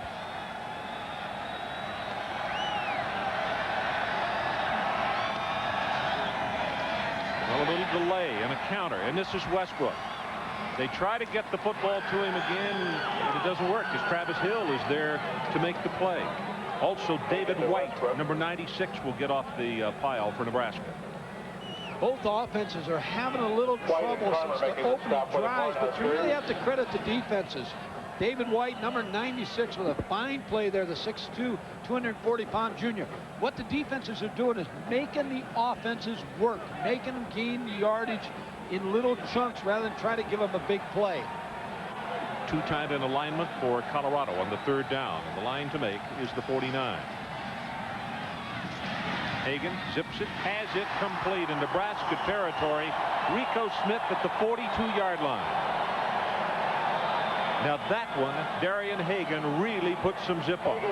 If you want to think that maybe the little guy is not an adequate thrower, this will tell you different. Put a lot of zip on this play. You're going to see Darian Hagan drill the ball in. The number 86, Rico Smith, on the comeback route was pretty well covered by number 3, Tyrone Leggett. Ball with the Nebraska 42. Ty Leggett, the senior out of Columbia, South Carolina, having a very good season. Straight ahead with the running play for 2, 3, 4 yards is called, and they will spot him down at the 37-yard line. Engelbert and Mike Anderson, the nose guard and the inside backer, combining to make the stop. What's been so successful for Colorado tonight is the play action pass.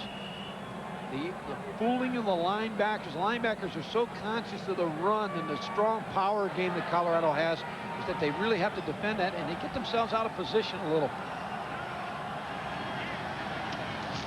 From the 37, Hagan slices the defense, fakes the pitch. He'll have the first down at the 30-yard line.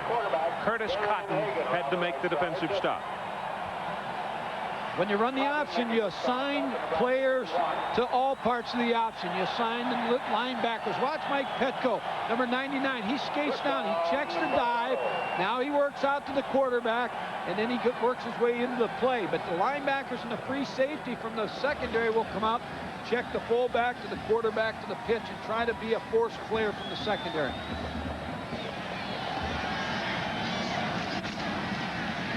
They fake that counter. He's going to throw a streak route. Has it complete, and he comes down out of bounds. Oh, my goodness. James Hill went high in the air and was turned to flip. And as Adrian Karsten had mentioned off the top of the telecast, there is not a lot of resiliency because of the low temperatures. It is like coming down in the parking lot. And in fact, Adrian is running to the spot to get a quick report on James Hill. But it is 0 degrees here at this stadium right now, and that field is very, very hard. Well, they brought Tyrone Hill out of the backfield after they faked the football to the tailback. Darian Hagan's going to throw, but watch Tyrone Bird come into your screen, number 8. He's not even looking for the football. He's coming in to make the play and try to make the tackle. Look how he came down on his neck. Why? Wow, that is... Watch James Hill again, number 33, came out of the backfield, went high to catch the ball, but watch how he comes down in the Attention fans, plan to attend the Boulder Buck Club meetings every Friday at noon before all home games. Well, we're going to take a break as they continue to look at James Hill on the sideline. 11:27 left in the third, Colorado by 3. Make your reservations at the Buck. We are very pleased to report that James Hill did get up. He was assisted, but he walked off under his own power.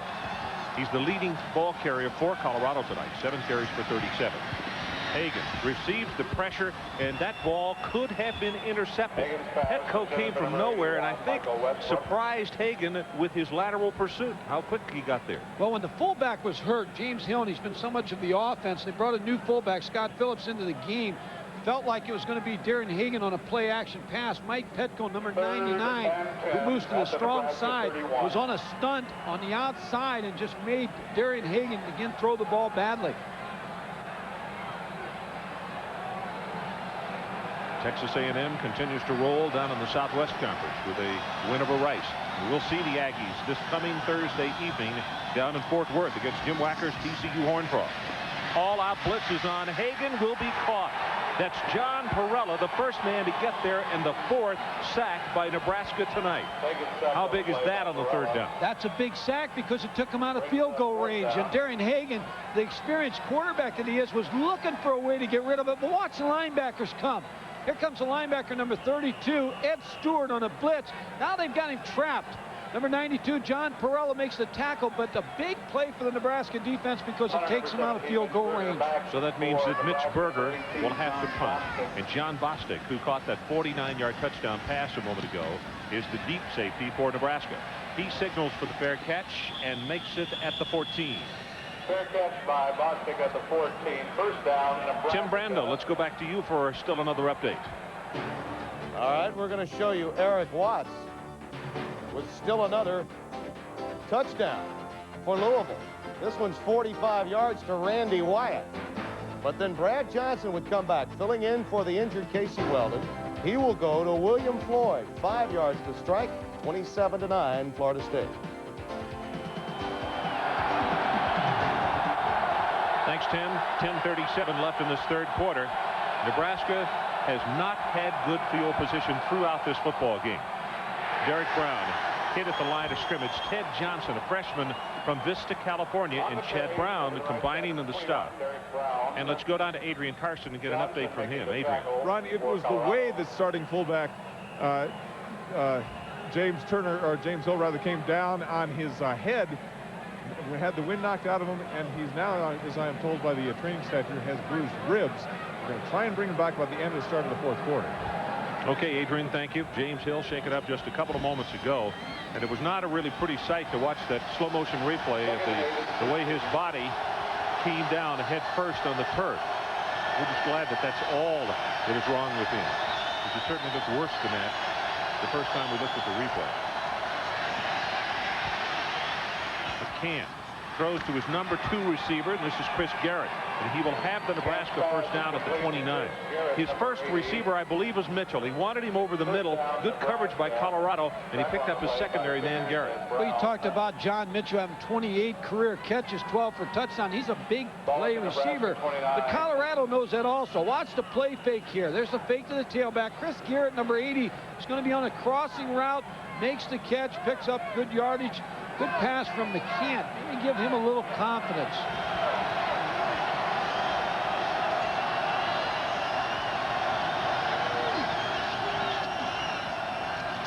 Option play by McCann. Gets the pressure, and it'll be strung out. That is a nice job by Woolfolk. And this goes back to what Mike said in the first half. The sideline is your ally, and the further you string it out, the more people you can get out there to help out defensively. Well, you're right, Ron. Ron Woolfolk did a good job. He played off the block of the guard, kept the option alive, and then made Kevin McCann keep the football. But Nebraska has to stay with that option. And I'll tell you, the key guy, Derek Brown, has to be a big factor in this game if Nebraska's going to win. He has to get going running-wise. So Mr. Godfrey saying that the tailback, very important for Nebraska. Holds it up, going to throw it. Has it complete at the 45 and out of bounds at the 47 to Nate Turner. He would have gotten the pass away quicker, but McCann lost his grip on the football. It was spinning in his hand. Another fine pass by Keelan McCann to Nate Turner down the sideline. I think what happened was the Colorado defensive back on the fake and they held just a little bit, and Turner was able to get behind the corner in the void of the safety and the corner. Well, the two tight ends, Mitchell and Garrett, come back into the lineup, 86 and 80. You just joined us. It's Colorado 12 and Nebraska 9. 8:50 left to play, third quarter. McCann's going to throw, and he's looking for Mitchell, the big tight end. Got him open. Overthrown at the 21. Just as I said that, Bradford, who's a junior from Commerce City, Colorado, closed very quickly on the ball, but had it been thrown perfectly, he could have caught it. What's important for a defensive back when you're playing the option, you have to be aggressive and physical versus the run. And as soon as the option starts, they're reading the guards, the offensive guards. If they raise up and show pass, then they're going to get out of that physical run support and get back in cover. Very quick count as Brown breaks it up the middle. Has about 6 yards. He'll take it to the 46-yard line. Chad Brown again. He's had an outstanding defensive ball game. He's there to make the stop, and it's going to be third down Nebraska. And what they want is the Colorado 42. I'm going to say it one more time. If Nebraska's going to win this game, Derek Brown has to get loose running the football.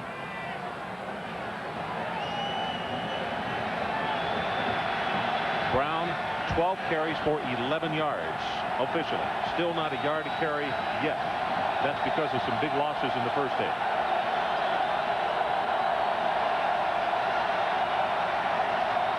Blitz coming straight up the middle. The two backers are there, and they set the screen. One block, and it's big. And he ran into his own blocker, and a nice job by Ted Johnson. He possibly saved a touchdown. You're right. Ted Johnson did make a fine play on the screen pass. McCann did a nice job of setting up the screen to Derek Brown. Watch the blitz. They caught him in a good defense to throw the screen because they're coming at him, and they brought Chad Brown inside on the screen. There's the good screen pass. Good yardage. Another first down, keeps the chains moving. If the first man makes the block, then you still got two people left, and he's got the sideline. Just didn't get the ball soon enough to be able to make the cut. Yep. But it's a first down at the 38. Derek Brown with a blocker in front, puts a head down, running hard, and he gets cracked at the 30 by Ronnie Bradford. Nebraska now gaining a little confidence in this offensive series. Derek Brown here. Watch the linebackers of Colorado. Greg Beaker, number 19, and number 46, Ted Johnson, just scraping down the line of scrimmage. Good blocks by the offensive line. Number 61, Eric Wiegert. Colorado better hurry. Nebraska at the line of scrimmage, and they snap it quickly. Brown breaks it up the middle, and only one man between him and the goal line. And now they're utilizing the 3-yard huddle again. Good point, because they're able now. They're not substituting personnel as much, so the 3-yard huddle now becomes quicker because they don't get many substitutions. Now they're bringing 2 in. But Derek Brown is starting to get the feel of the ball game, and the offensive line blocking for him. And he's picked up some big first downs, and that's Nebraska football. The I tailback, which will open up some other things for them. 14 rushes, 31 yards.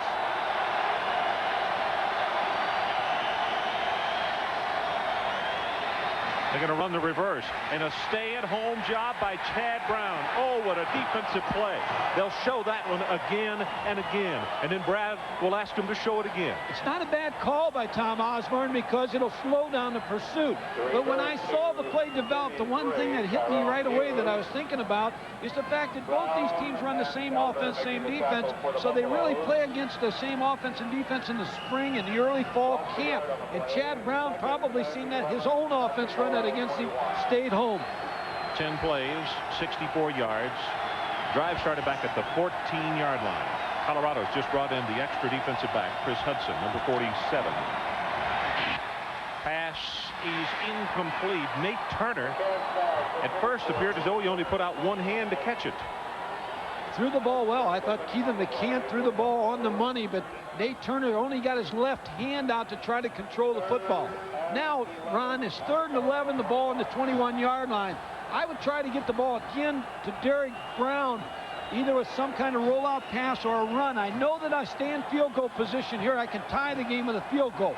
I want to try to get a score and pick up a first down to keep it going, but Derek Brown's going to get the football for me. Has just taken that extra defensive back out and brought another linebacker in, looking for the run.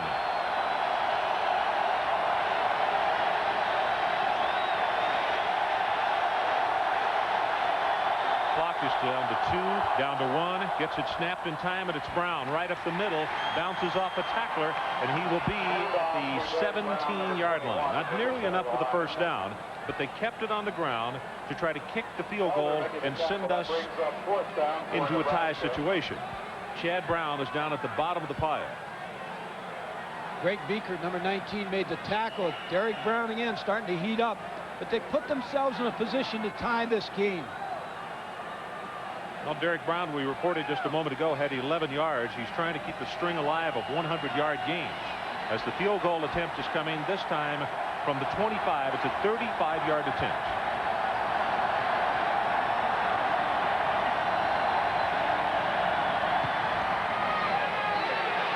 And he's got it. So with 5 minutes, 12 seconds left in the third quarter, we are tied. Colorado 12 and Nebraska 12.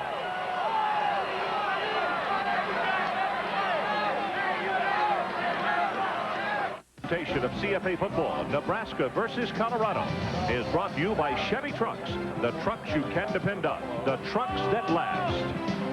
And by Apple, makers of the Macintosh family of personal computers.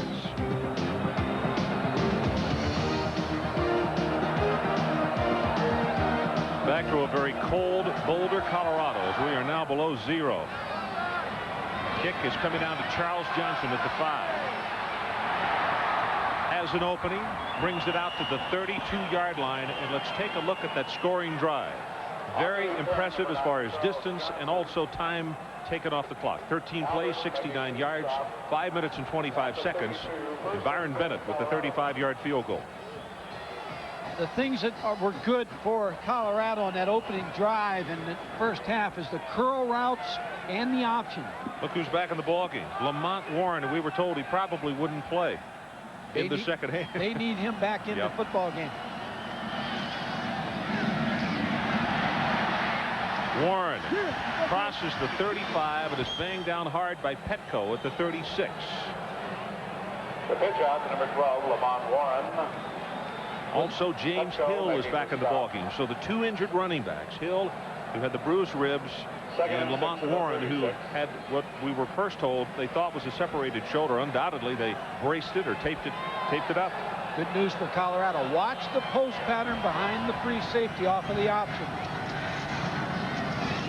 This is Warren, and he will have the first down. Boy, he just got that little extra wiggle in his step that makes it extremely tough on those linebackers. And the block very nice by Jay Lewinberg.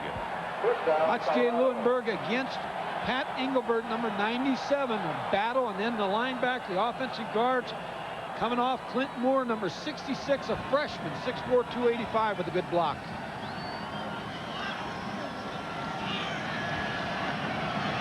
Warren is the lone setback. Gets it away, incomplete, and what a hit. Good heavens, Kenny Wilhite came up and almost took his head off. Kenny Wilhite with a great hit. He was a junior college quarterback, and he was an All-American at Dodge City Junior College. Now they have him playing corner. He used to throw the pass. Now he's knocking him down. Rico Smith is the man the pass was intended for, and he was right back up and bounced over to the sideline. As Colorado interchanges as wide receivers, bringing the plays. Charles Johnson in now. Hagan rides the fullback, holds onto it, breaks a tackle, and look out. Well, when he gets in the open field, you never know. I don't think he knows. It will be another Colorado first down as he'll spot it just shy of the 46. Petco again defensively. Nebraska's done a good job on the option. They've kept away from the big plays, but Colorado's been able to move the change. Watch Darren Hagan, just a fake of the option through Steve Carmer, number 31, off, and he was able to pick up more yards.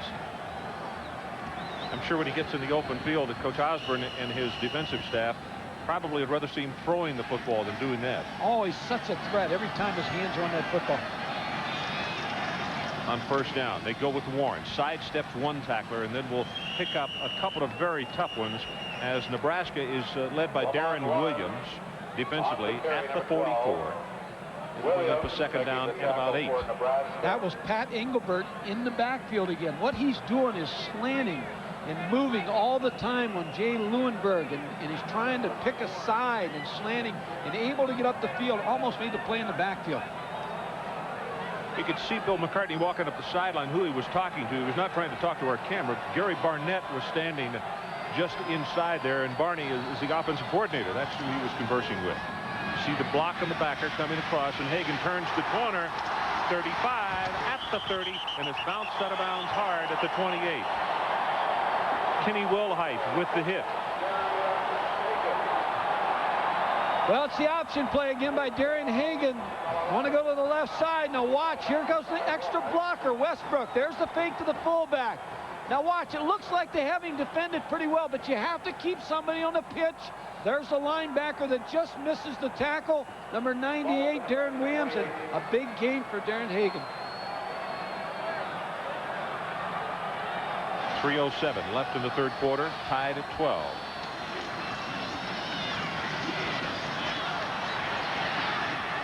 Warren hit by Wilhite again. And let's go down to Adrian Karsten for another update. Adrian? Well, Ron, we all know that sometimes you got to play with little hurts.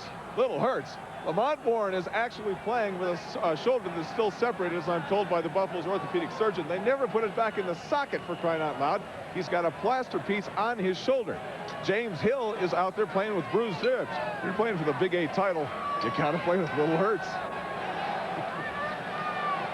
And then you add this temperature, and I imagine there's a little more sting with every hit that you absorb.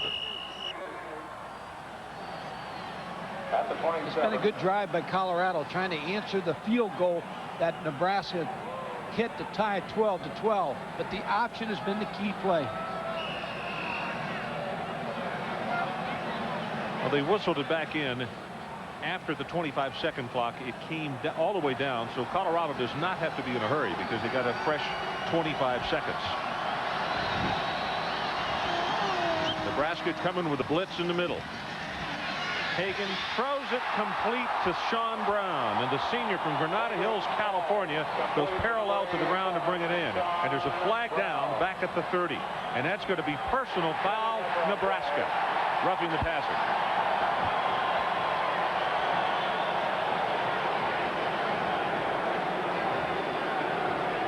Let's see, Mike, the line of scrimmage, the 27, a pass completed to the 20. Dead ball, personal foul on the defense.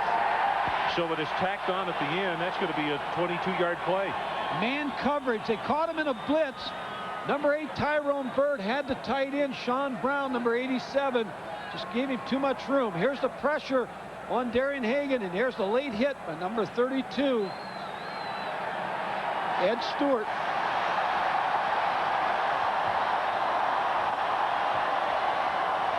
Ed probably is saying to himself, he didn't get his money's worth.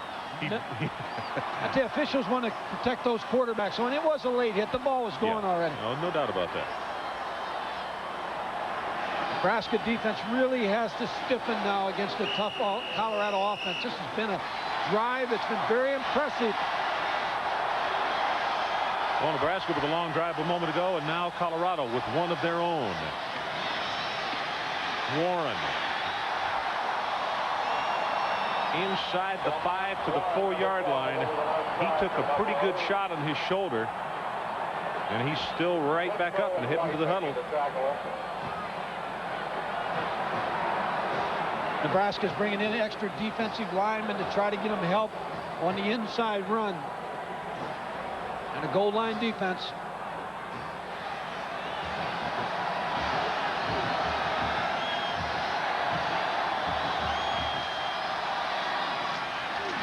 Warren again. Boy, does he get whacked by Mike Anderson. The sophomore from Grand Island, Nebraska, just made him disappear into that stack. Well, the extra defensive lineman in, you're able to free up your linebackers. Mike Anderson, number 48, watching scrape, beat the block of the center, Jay Lewinberg, and meet number 12, Lamont Warren, in the hole. Now you have to be thinking option. If you're Colorado on offense, Nebraska with the extra defensive lineman in, kind of feel Darren Hagan's going to have this ball in his hands on the option.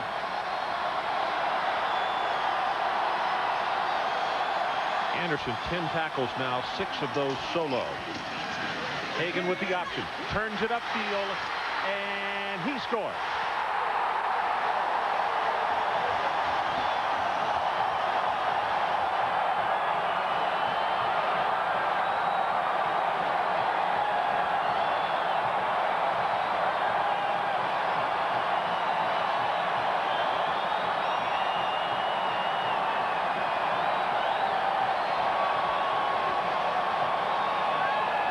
Now here come the Oranges on the field again.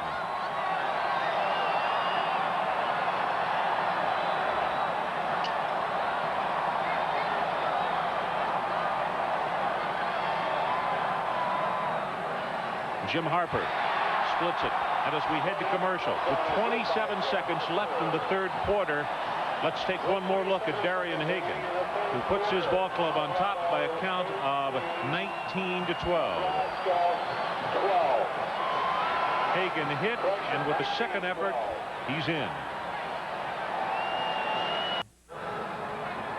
Aggies and the Horned Frogs will be there Thursday night. And folks, we've been talking about hitting. Take a look at that right there. If you think this has not been some kind of wild affair. Who is that, Anderson? Can't get a number. It has been a hard-hitting, bloody affair. Ty Hughes will go down on one knee. Nebraska went to the extra defensive lineman on the touchdown. You're going to see the linebacker come in here, and a great block by the fullback. Watch this play now. Watch the double team right here on the defensive lineman. Watch the block of the fullback. Now linebacker overruns him, number 32, Ed Stewart. Darian Hagan with a good effort to get in the end zone. 11 plays, 68 yards, 4 minutes and 39 seconds, and Hagan gets the touchdown. Derek Brown. And I'll tell you something, Mike, every time this half that he has carried the ball, it's been either a linebacker or somebody trailing one of the safeties that's had to make the tackle. He's one man away from breaking a big play. Greg Beeker, number 19, on the tackle. It's going to be the last play of the third quarter. We're down to 6, down to 5 as Nebraska comes quickly to the line of scrimmage.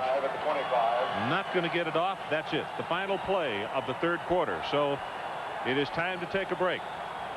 Colorado, with a score just moments ago, has forged on top by a touchdown. We'll be back with the final 15 in a moment. Well, the Colorado folks are whooping it up right now as another orange comes onto the field. They're going to have to hold up play for just a second. Reset the 25-second clock on my signal.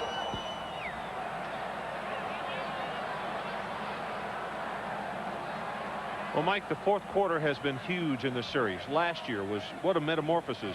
Nebraska's having their own way. Colorado gets 4 touchdowns in the final quarter. Last year, Colorado turned the game over to Eric Bieniemy and said, we're going to win the football game and put the ball in his hands. Nebraska has to do the same thing with their tailback. Colorado's Darian Hagan will take it on his side of the ball.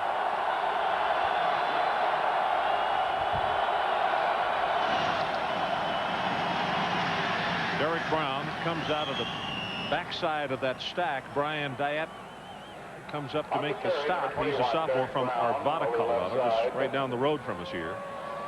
Jim Scott in the ball game at center now for Nebraska, junior from Ainsley, Nebraska.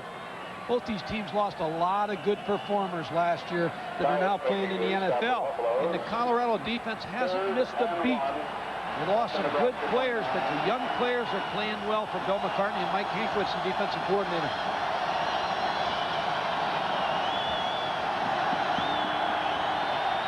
As you can see, the crowd is giving McCants some problems. Brown blasts his way at left tackle and is good for the third down play to pick up the first. First down, Nebraska. You know, Mike, when you look at this Colorado defense, you're right. They're not going to lose a lot of folks. Steed, of course, will be gone. But when you look at performers we've talked about so much tonight, Brown is only a junior. Greg Biekert is only a junior. Woolfolk is only a sophomore. And all three of those guys have played some terrific football tonight. Greg Thomas, of course, in the secondary will be gone. The pass is thrown incomplete. Kent pass intended for number Ty Hughes is the man that he wanted. Hughes is incomplete. Trying on first down to try to catch something, throwing the football to take the pressure off the running game. They haven't thrown the ball as well as you'd like to see him throw tonight. Tom Osborne, I'm sure, would have felt like he'd had a better passing game tonight. Ron Franklin, Mike Gottfried, and Adrian Karsten in Boulder, Colorado, and we're very pleased that you're with us tonight. Colorado 19-12 as we begin the first minute of this fourth quarter.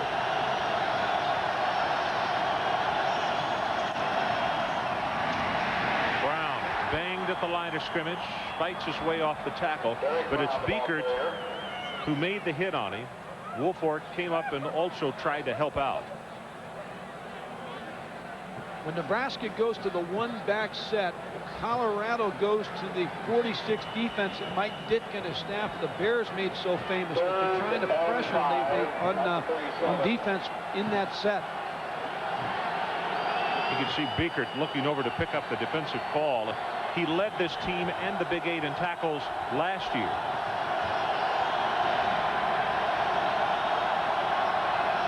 Third down, the line to make just across the 42. It is caught at the 47-yard line for the first down. John Bostic, who caught the 49-yard touchdown pass just before halftime. Interesting pattern by John Bostic. He did a kind of a pivot, a basketball pivot, went to the outside. Dion Figures, number 2, is complaining that he pushed off on the cut. He went down, curled, moved to the outside, and really ran a nice route. Derek Brown again. You can see 34, Chad Brown, get a piece of him. Derek Brown, the ball carrier. Also, John Knutson, number 36. He's a freshman from Great Falls, Montana.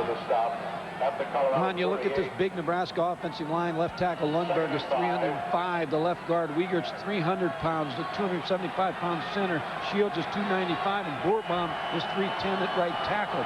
Big offensive line. Brown, by the way, 20 carries now for 57 yards. Gets the pitch.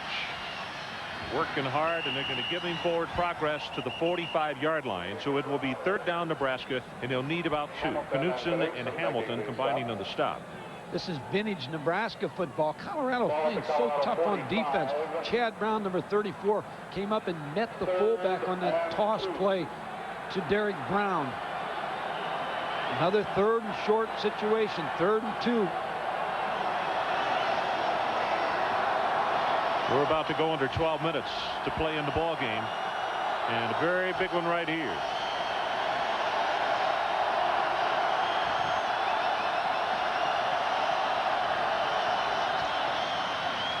Brown, and he will not have it. He got stuffed by Hamilton and Biekert.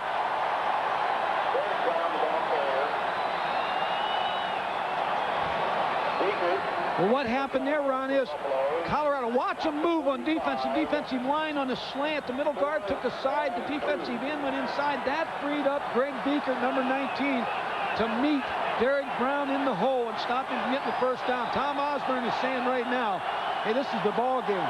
We're going for this 4th down. So McCant goes under center. 4th down, and as I mentioned a moment ago, the line to make is the 43.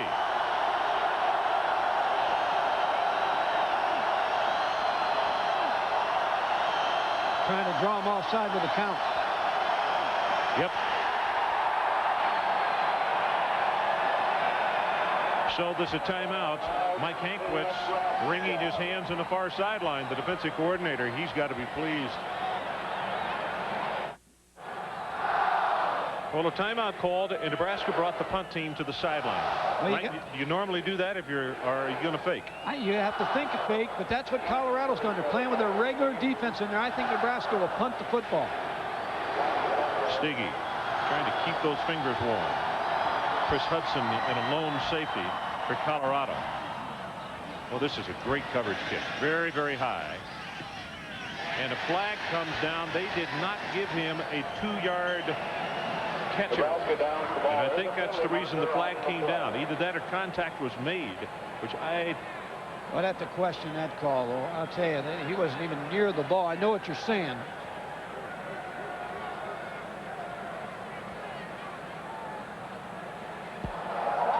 Five-yard penalty, violation of the 2-yard zone.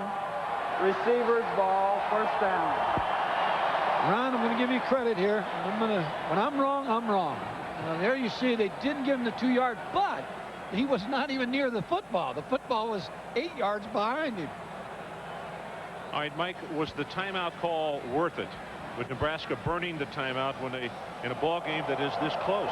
I don't think so. I think when you try to draw somebody off like that and you let it go as long as you did, you might as well just take the 5-yard delay. Penalty, yeah. Save your timeout. Now instead of having a 3, they've got 2 here in the fourth quarter with 10:49 on the clock. Their defense has to be called on now. They have to stop this Colorado offense. Vince Joseph is in the ball game at quarterback. Now let's see if we can get an eye on Darian Hagan, because he was not back on the kick return. That is not unusual, but now Joseph has come in to run the offense, number 1. No, with a new quarterback in now, you must. I would think that Bill McCartney would be thinking of just keeping it in his tailback's hands and his fullback's hands. Mickey Joseph is an option quarterback. His brother, in fact, is a backup quarterback for Nebraska. Both of them from Marrero, Louisiana. Vance Fry yelling at him from the sideline now.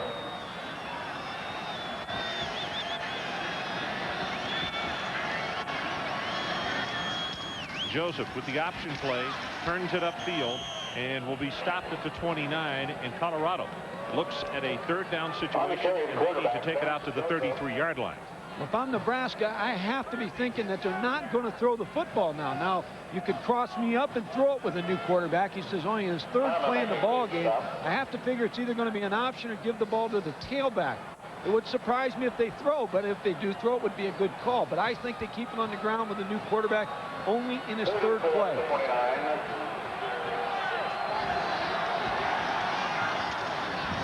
Play action.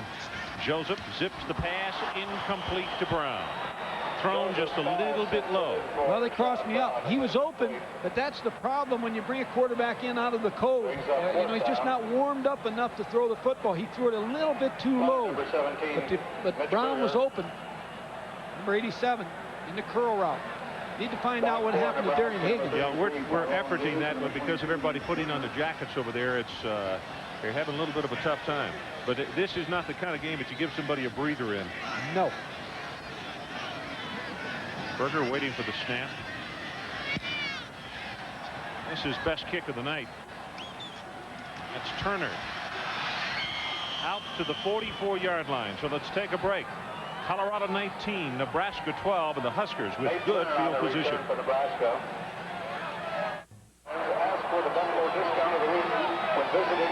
9:19 to play in this one. Colorado 19, Nebraska 12. And we have spotted Hagan on the sideline after this play. We will go down and get a report from Adrian Karsten. Nebraska's showing a formation with 3 wide receivers in, but I think this is a formation and they like to run the ball with a tailback. The player you want to keep your eye on in this drive is John Boston, number 18. Mike, they ran this formation on that last drive. You remember, in fact, almost at this location on the field, and it did spread them out a little bit, and they picked up 7 yards on the running play. Trying to reduce the front a little bit to try to sneak something through running the football, but there's the guy I think now has to become the key pass receiver for Nebraska.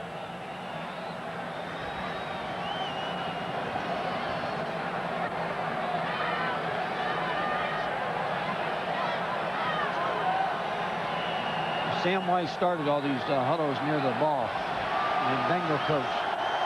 Fine offensive coach.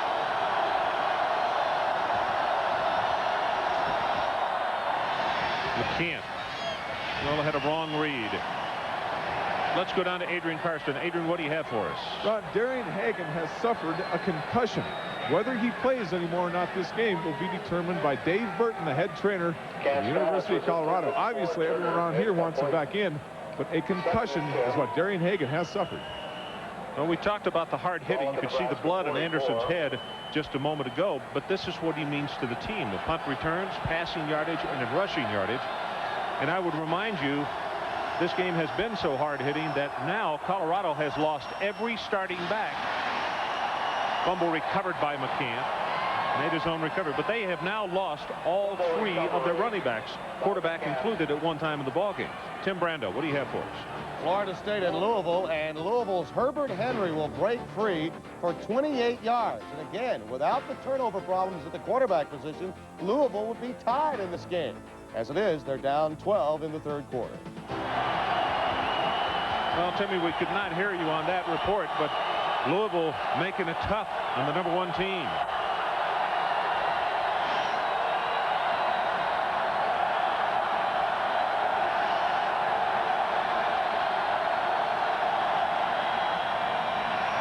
McCann zips the pass, has it complete to Mitchell.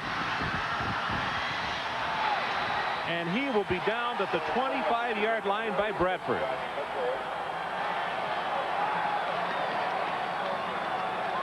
.30 yards in the pass play on the 3rd down and long situation. When Nebraska goes to the one back, look at what Colorado does. They go to the 8-man front. That opens up the passing lane to the tight end on the left, Johnny Mitchell, number 86, in man coverage, makes the catch, now picks up the yardage because the other defenders were in man coverage.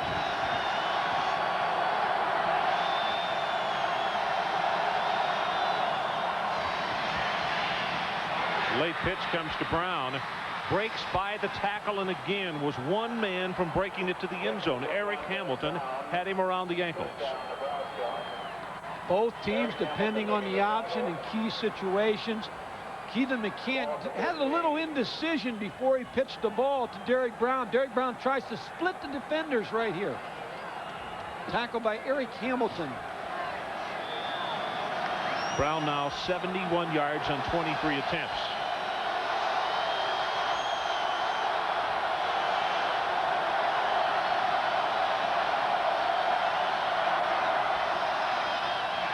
Play action. Has a man, and what a defensive play by Ronnie Bradford. He almost made a pickoff. Oh my goodness. I tell you who made the best play, was John Bostic, 18. I think he turned into a defensive player on that poorly thrown ball by Keelan McCann. He had the tight end in the flat for a couple yards. You see Mike Hanklett. See the tight end to the right, he's there, but the ball's lobbed up there. Watch Bostic. Here's the almost playing the ball off. Good coverage by Bradford, number 13.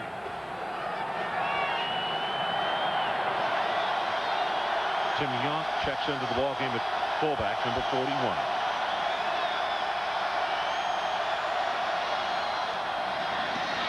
Derek Brown inside the 10. He's at the 7-yard line. That's 3 yards shy of the first down. It will be 3rd down for Nebraska. Eric Hamilton on the bottom of the stack.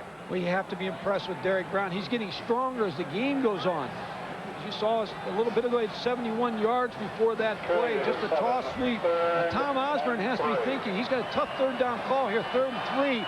And I think he's going to take 2 downs to get to 3 yards.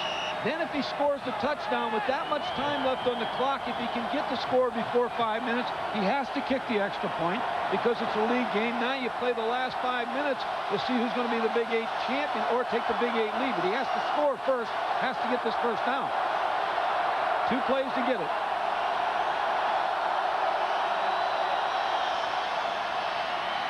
McCann will keep it, pitches it at the last moment, and Brown goes in. see the threat of the option? I mean, it's so tough to defend in college football. No, right now you have to go for one now. You have to be thinking, if I'm Tom Osborne, I'm kicking this extra point. You might explain to the people at home saying, well, why do you have to? The coaches keep cards on the sideline, which has a formula for you, right? Well, they do, but there's too much time left in this ball game to go for 2 points right now. There's 6:49. This is a league game. A tie doesn't hurt you. And for the national championship, it may hurt you, because I still believe with one loss, Nebraska's still alive. Any team with one loss is still alive. But kick the extra point.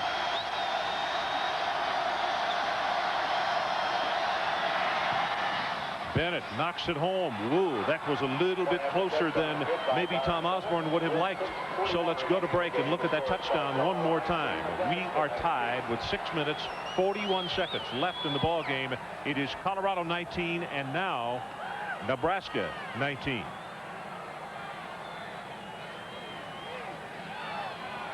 Colorado Buffaloes would like to thank Nebraska versus Colorado is brought to you by Jeep. There's only one Jeep. Now, a lot of snow in Colorado this week, and we have certainly enjoyed it. This one tonight, we still got 6:41 left to play. No verdict. Tied at 19. And Darian Hagan, we have just been told, will come back in the ballgame. This is Hudson. And Hudson breaks the tackle at the 10. And will be stopped short of the 19-yard line, and a late flag comes in. For the Buffaloes, friendly marker on the flag.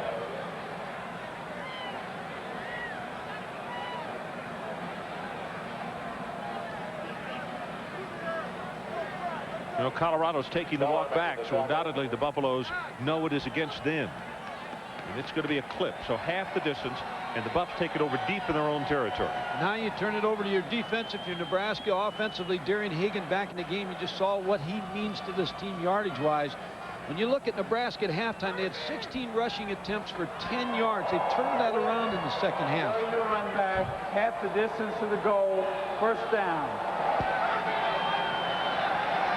Quarterback number 3, Darian Hagan.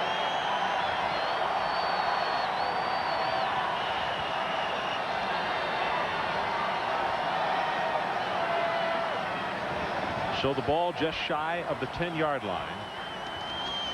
This is Colorado's worst field position since the beginning of the ball game. As Lamont Warren tries to just bring it out away from that goal line, he'll take it across the 10. Trev Alberts is there to make the stop.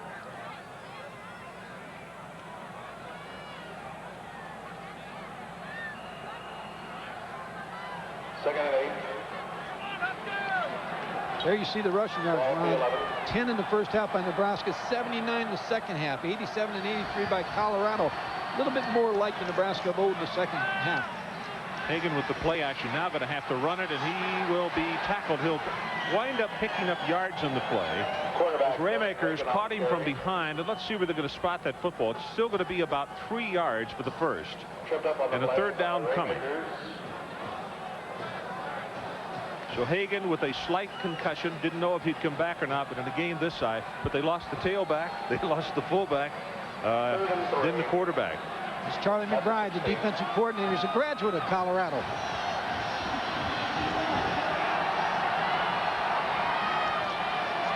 Colorado 7 of 15 on third down conversions, and they will not get this one. Gang tackling at the 15-yard line. Tyrone Bird, you see him right there, was the first man to make the stick. And now Nebraska, with 5 minutes and 9 seconds to play, should get this football in decent field position. Talk all night about the free safety in the option. Tyrone Bird, number 8, watch him right here. He's going to fill the lane, fullback to quarterback to the pitch, and he's able to make the play. Watch him. Just follow along with Tyrone Bird. You see him come into your picture. He has to make the tackle on the pitch. Saves the first down. Fair catch is called for by Hughes and is made at the 46-yard line. So we'll hold it right here. That's a 37-yard punt in the situation. 19-19 our score. 4:40 left in the ball game, and the ball at the 47-yard line.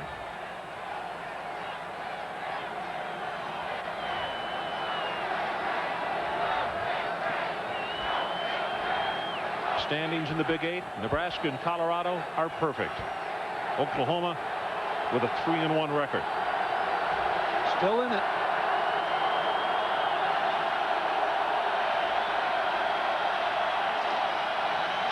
Derek Brown goes into Colorado territory. We'll spot him down just inside the 48. Dion Figures comes from that right cornerback spot to make the tackle. Clock becomes a factor. Derek Brown is working toward his 100-yard gain. Nebraska has excellent field position. The defense of Colorado now is called on to try to cause a turnover. Stop this drive right now.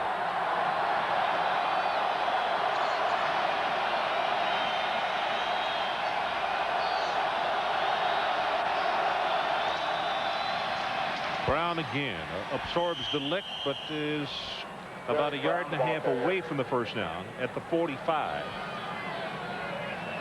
Biekert and Hamilton combining in the stop. Well, we've called both of those names a lot tonight. They have been very active and very good.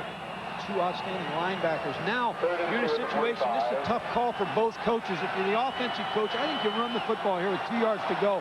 Put it in Derek Brown's hands. If you're Mike Hankwitz, I think you come after him and you try to get into some kind of pressure defense here to cause him some problems. Get somebody upfield. Well, they need the 43.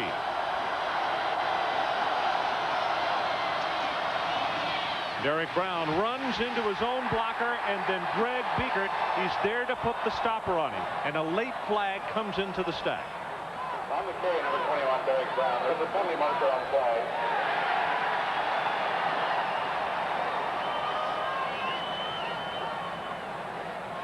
Biekert making the stop. The penalty is against Nebraska. And as you can see, McCants signaling to his bench that it's holding. And if you're Colorado, do you take it or do you decline it? Holding on the offense. Decline. 4th down. Interesting call, but with the time, Bill McCartney figures he needs the ball right now. He knows that Nebraska probably will not go for this 4th down. Nebraska will try to kick him into the hole. Number 47, Mike Stiggy. 3 minutes, 15 seconds, and counting left in the game. Problem for Colorado, where the ball's at right now, you really can't set up a return because you have to keep your regular defense on the field.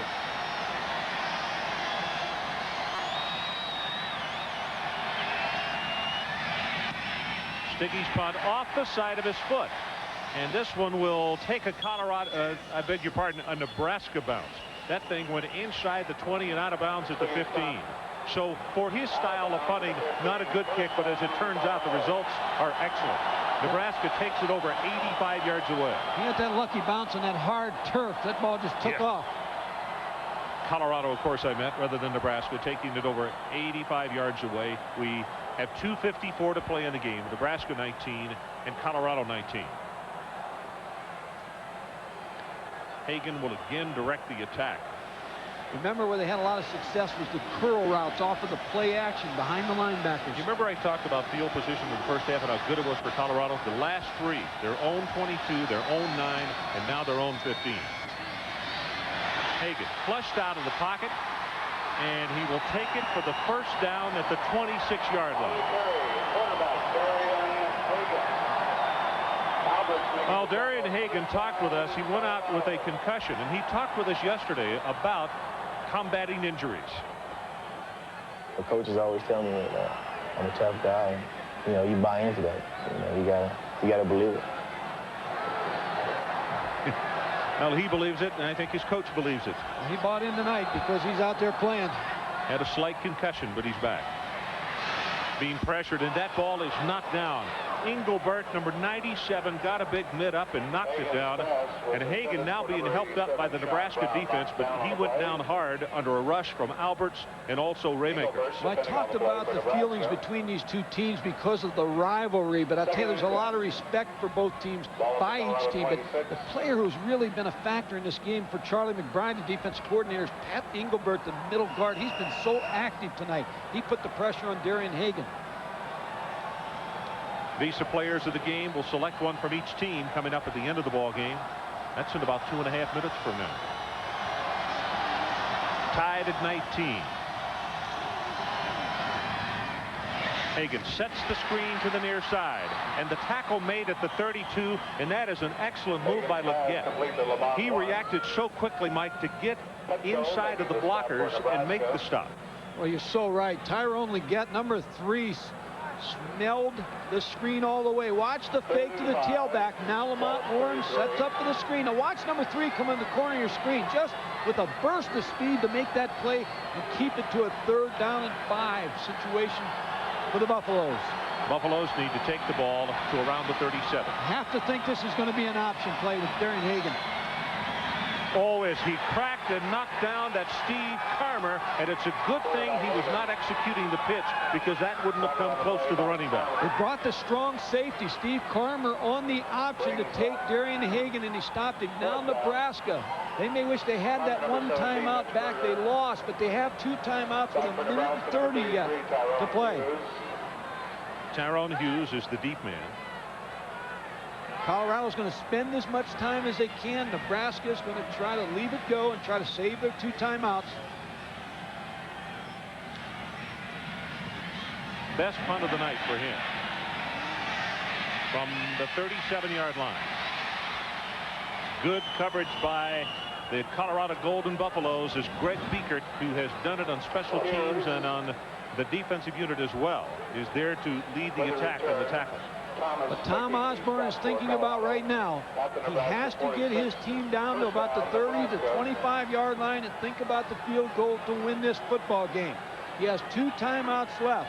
He has to use Derek Brown, but also Keithan McCant now has to hit some big passes in this series.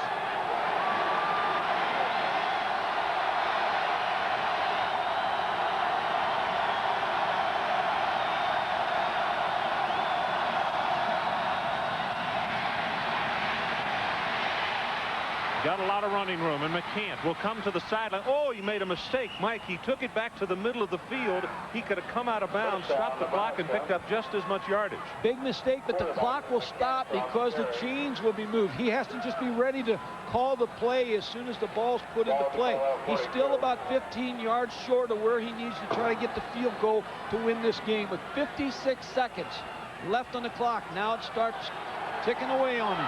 He needs to make that call right now. And now he's wasting valuable time.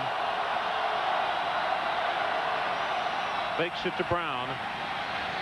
Wanted to go to Bostic, throws it, and has it complete. That's Nate Turner, and how he held onto the ball is hard to figure because he got rattled pretty hard by Hamilton. Now I think you give the ball to Derek Brown to try to put yourself in field position for the field goal. Right now they're on the 28-yard line. A couple runs to Derek Brown, try to get it inside the 25-yard line and win it at the buzzer.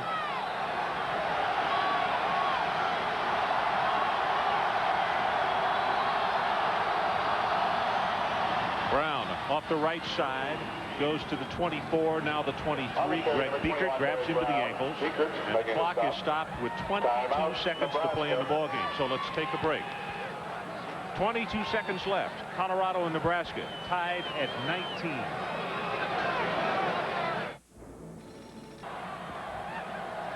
Well, time is back in. Nebraska called the timeout. They still have 1 left.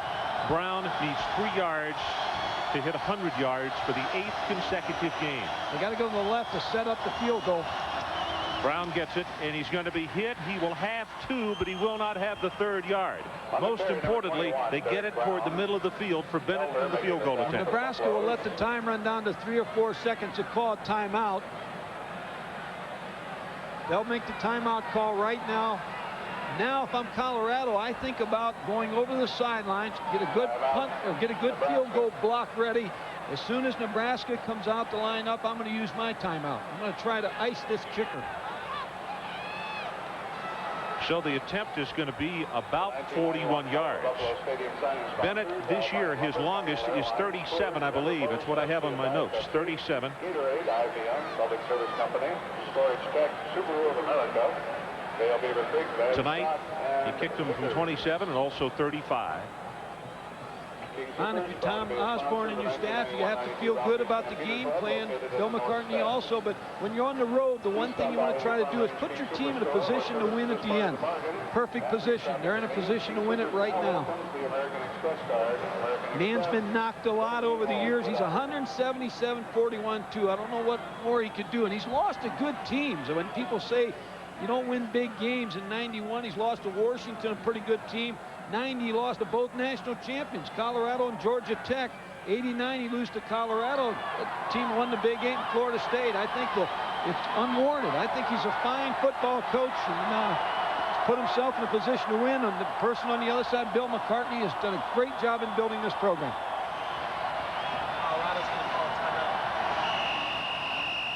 Okay, time has been whistled back in.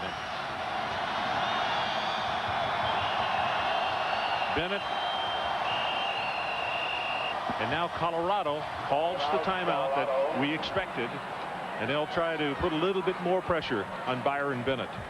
That cold air, too, they want that to hit him a little bit. Stand around there not doing anything, let the cold air get him.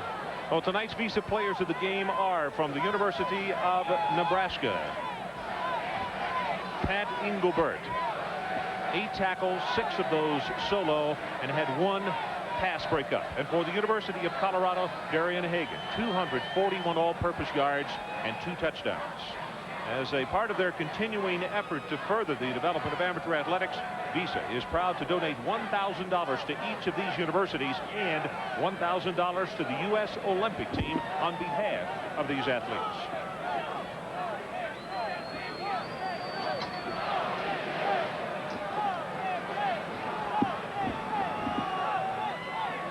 Once again, a reminder, spectators. 4 seconds left in the ball game. Colorado, Nebraska tied at 19. Byron Bennett comes back out.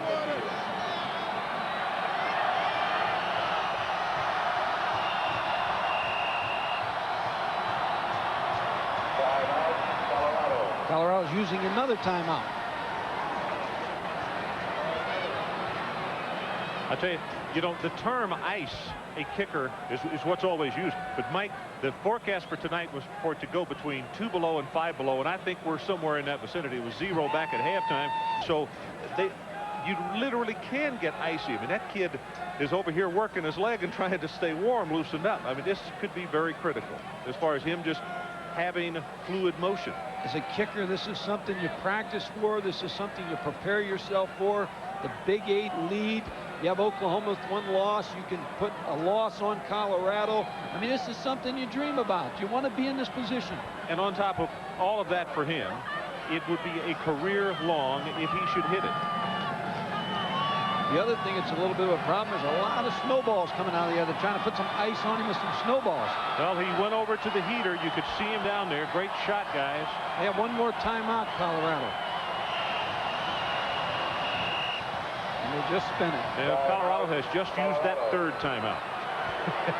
Now, the one thing, in basketball, what you do a lot of times is you let a team go out, set up, and see what play they're going to run, then you call a defense for it. I think what Colorado's just trying to do, they're trying to ice the kicker, but also trying to come up with their best rush, and it has to come up inside. So they'll have to try to have somebody pull a guard or pull the center after he snaps the ball, have somebody penetrate through, and the tallest player they have, try to get like Rodell Guest, who's 6'5", 245, number 95, just try to get his hands up and block this kick.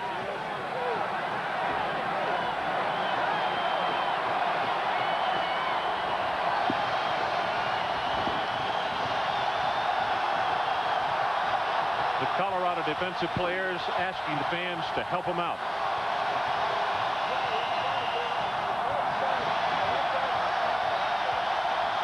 Byron Bennett from 41 yards to win it.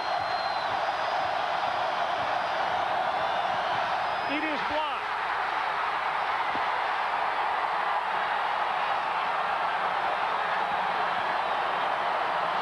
The Colorado Buffaloes have blocked the field goal attempt of 41 yards. Teddy Johnson, I believe, are going to have to check the replay as the ball game is over. But it looks as though Johnson got a piece of it. I'll tell you one thing that I saw that happened, and there was snowballs, there was oranges, there was everything. A distraction for the kicker and for the field goal team. There you see Rodell Guest, number 95, but the rush came from the outside for the block. Now we are told And we're going to see the replay. It's Greg Thomas. Watch number 27, right of your screen. And he goes high in the air. Got it with his left hand. Yep, I believe it was Greg Thomas, the senior from Rancho Palos Verdes, who got high in the air, got a left hand on it.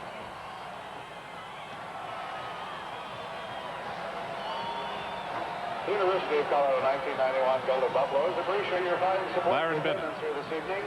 I think I predicted this with Lee Corso, didn't I? Say a tie? Michael, I will say this, what came out of your mouth, but that came out because you were too busy riding the fence. I'm sorry. I have to side with Mr. Corso. I rode the fence to a tie. On your way home. So that's it from Boulder. Our final score, Colorado 19 and Nebraska 19. For Mike Gottfried and Adrian Karsten, I'm Ron Franklin. So long. And welcome back to our college football studios. I'm Chris Fowler, joined by Lee Corso. What a ball game, a hard-fought contest on a cold night in Boulder, Colorado. Ends up a 19-19 tie. Colorado and Nebraska still tied for first place in the Big 8 at 3-0-1, Lee. Yeah, but the key play, everybody's forgotten. The blocked extra point by Colorado. It turned 2 points for Colorado, took one away from Nebraska. That's the play that won the game or tied the game for Nebraska. Colorado's kicking game cost them the game earlier this season against Baylor. They come up with a couple of big blocks on the field goal. Greg Thomas, the safety, making a block at the end of the game. You saw Bill McCartney walk off. Neither side really satisfied with this verdict. Nebraska wanted very much to prove they could win a big game. At least they tied a big game. Well, one thing about them, they put themselves in a position on November 26th in Lincoln, Nebraska. Oklahoma comes there, right? They got it all right there. They can win it all and go right to the Orange Bowl. In the event of a tie, the Orange Bowl committee would probably take the highest-ranked team, which at this point would be Nebraska, but the best record they could have would be 9-1-1 if they win the next 3 games, and the Orange Bowl cannot be a player now in the national championship race with the team at 9-1-1. Well, stick around. We've got a nice, relaxed scoreboard show. We'll get you up to date on everything that happened in college football. Yes, snowy weather did play a part in some ball. Steve Spurrier getting it done against Pat Dye's team, which has reeled since the allegations. They were 1-3 coming in since that point. Gators' first possession, Shane Matthews scrambles 9 yards for the touchdown, and Florida goes up on top 7-0. They're up 10-3 late in the first half when Matthews connects again. Willie Jackson, 11 yards, 17-3 Gators. Jackson, the monster game, 10 catches, 115 yards for Spurrier in the first half. Third quarter, 17-10. Matthews finds Harrison Houston, who adjusts nicely to the ball. 24-10 Gators. Still more Florida scoring. Eric Rett takes the pitch, 3-yard touchdown run, and Pat Dye, the frustration continues as his War Eagle falling to 4-4. 31-10 is the final.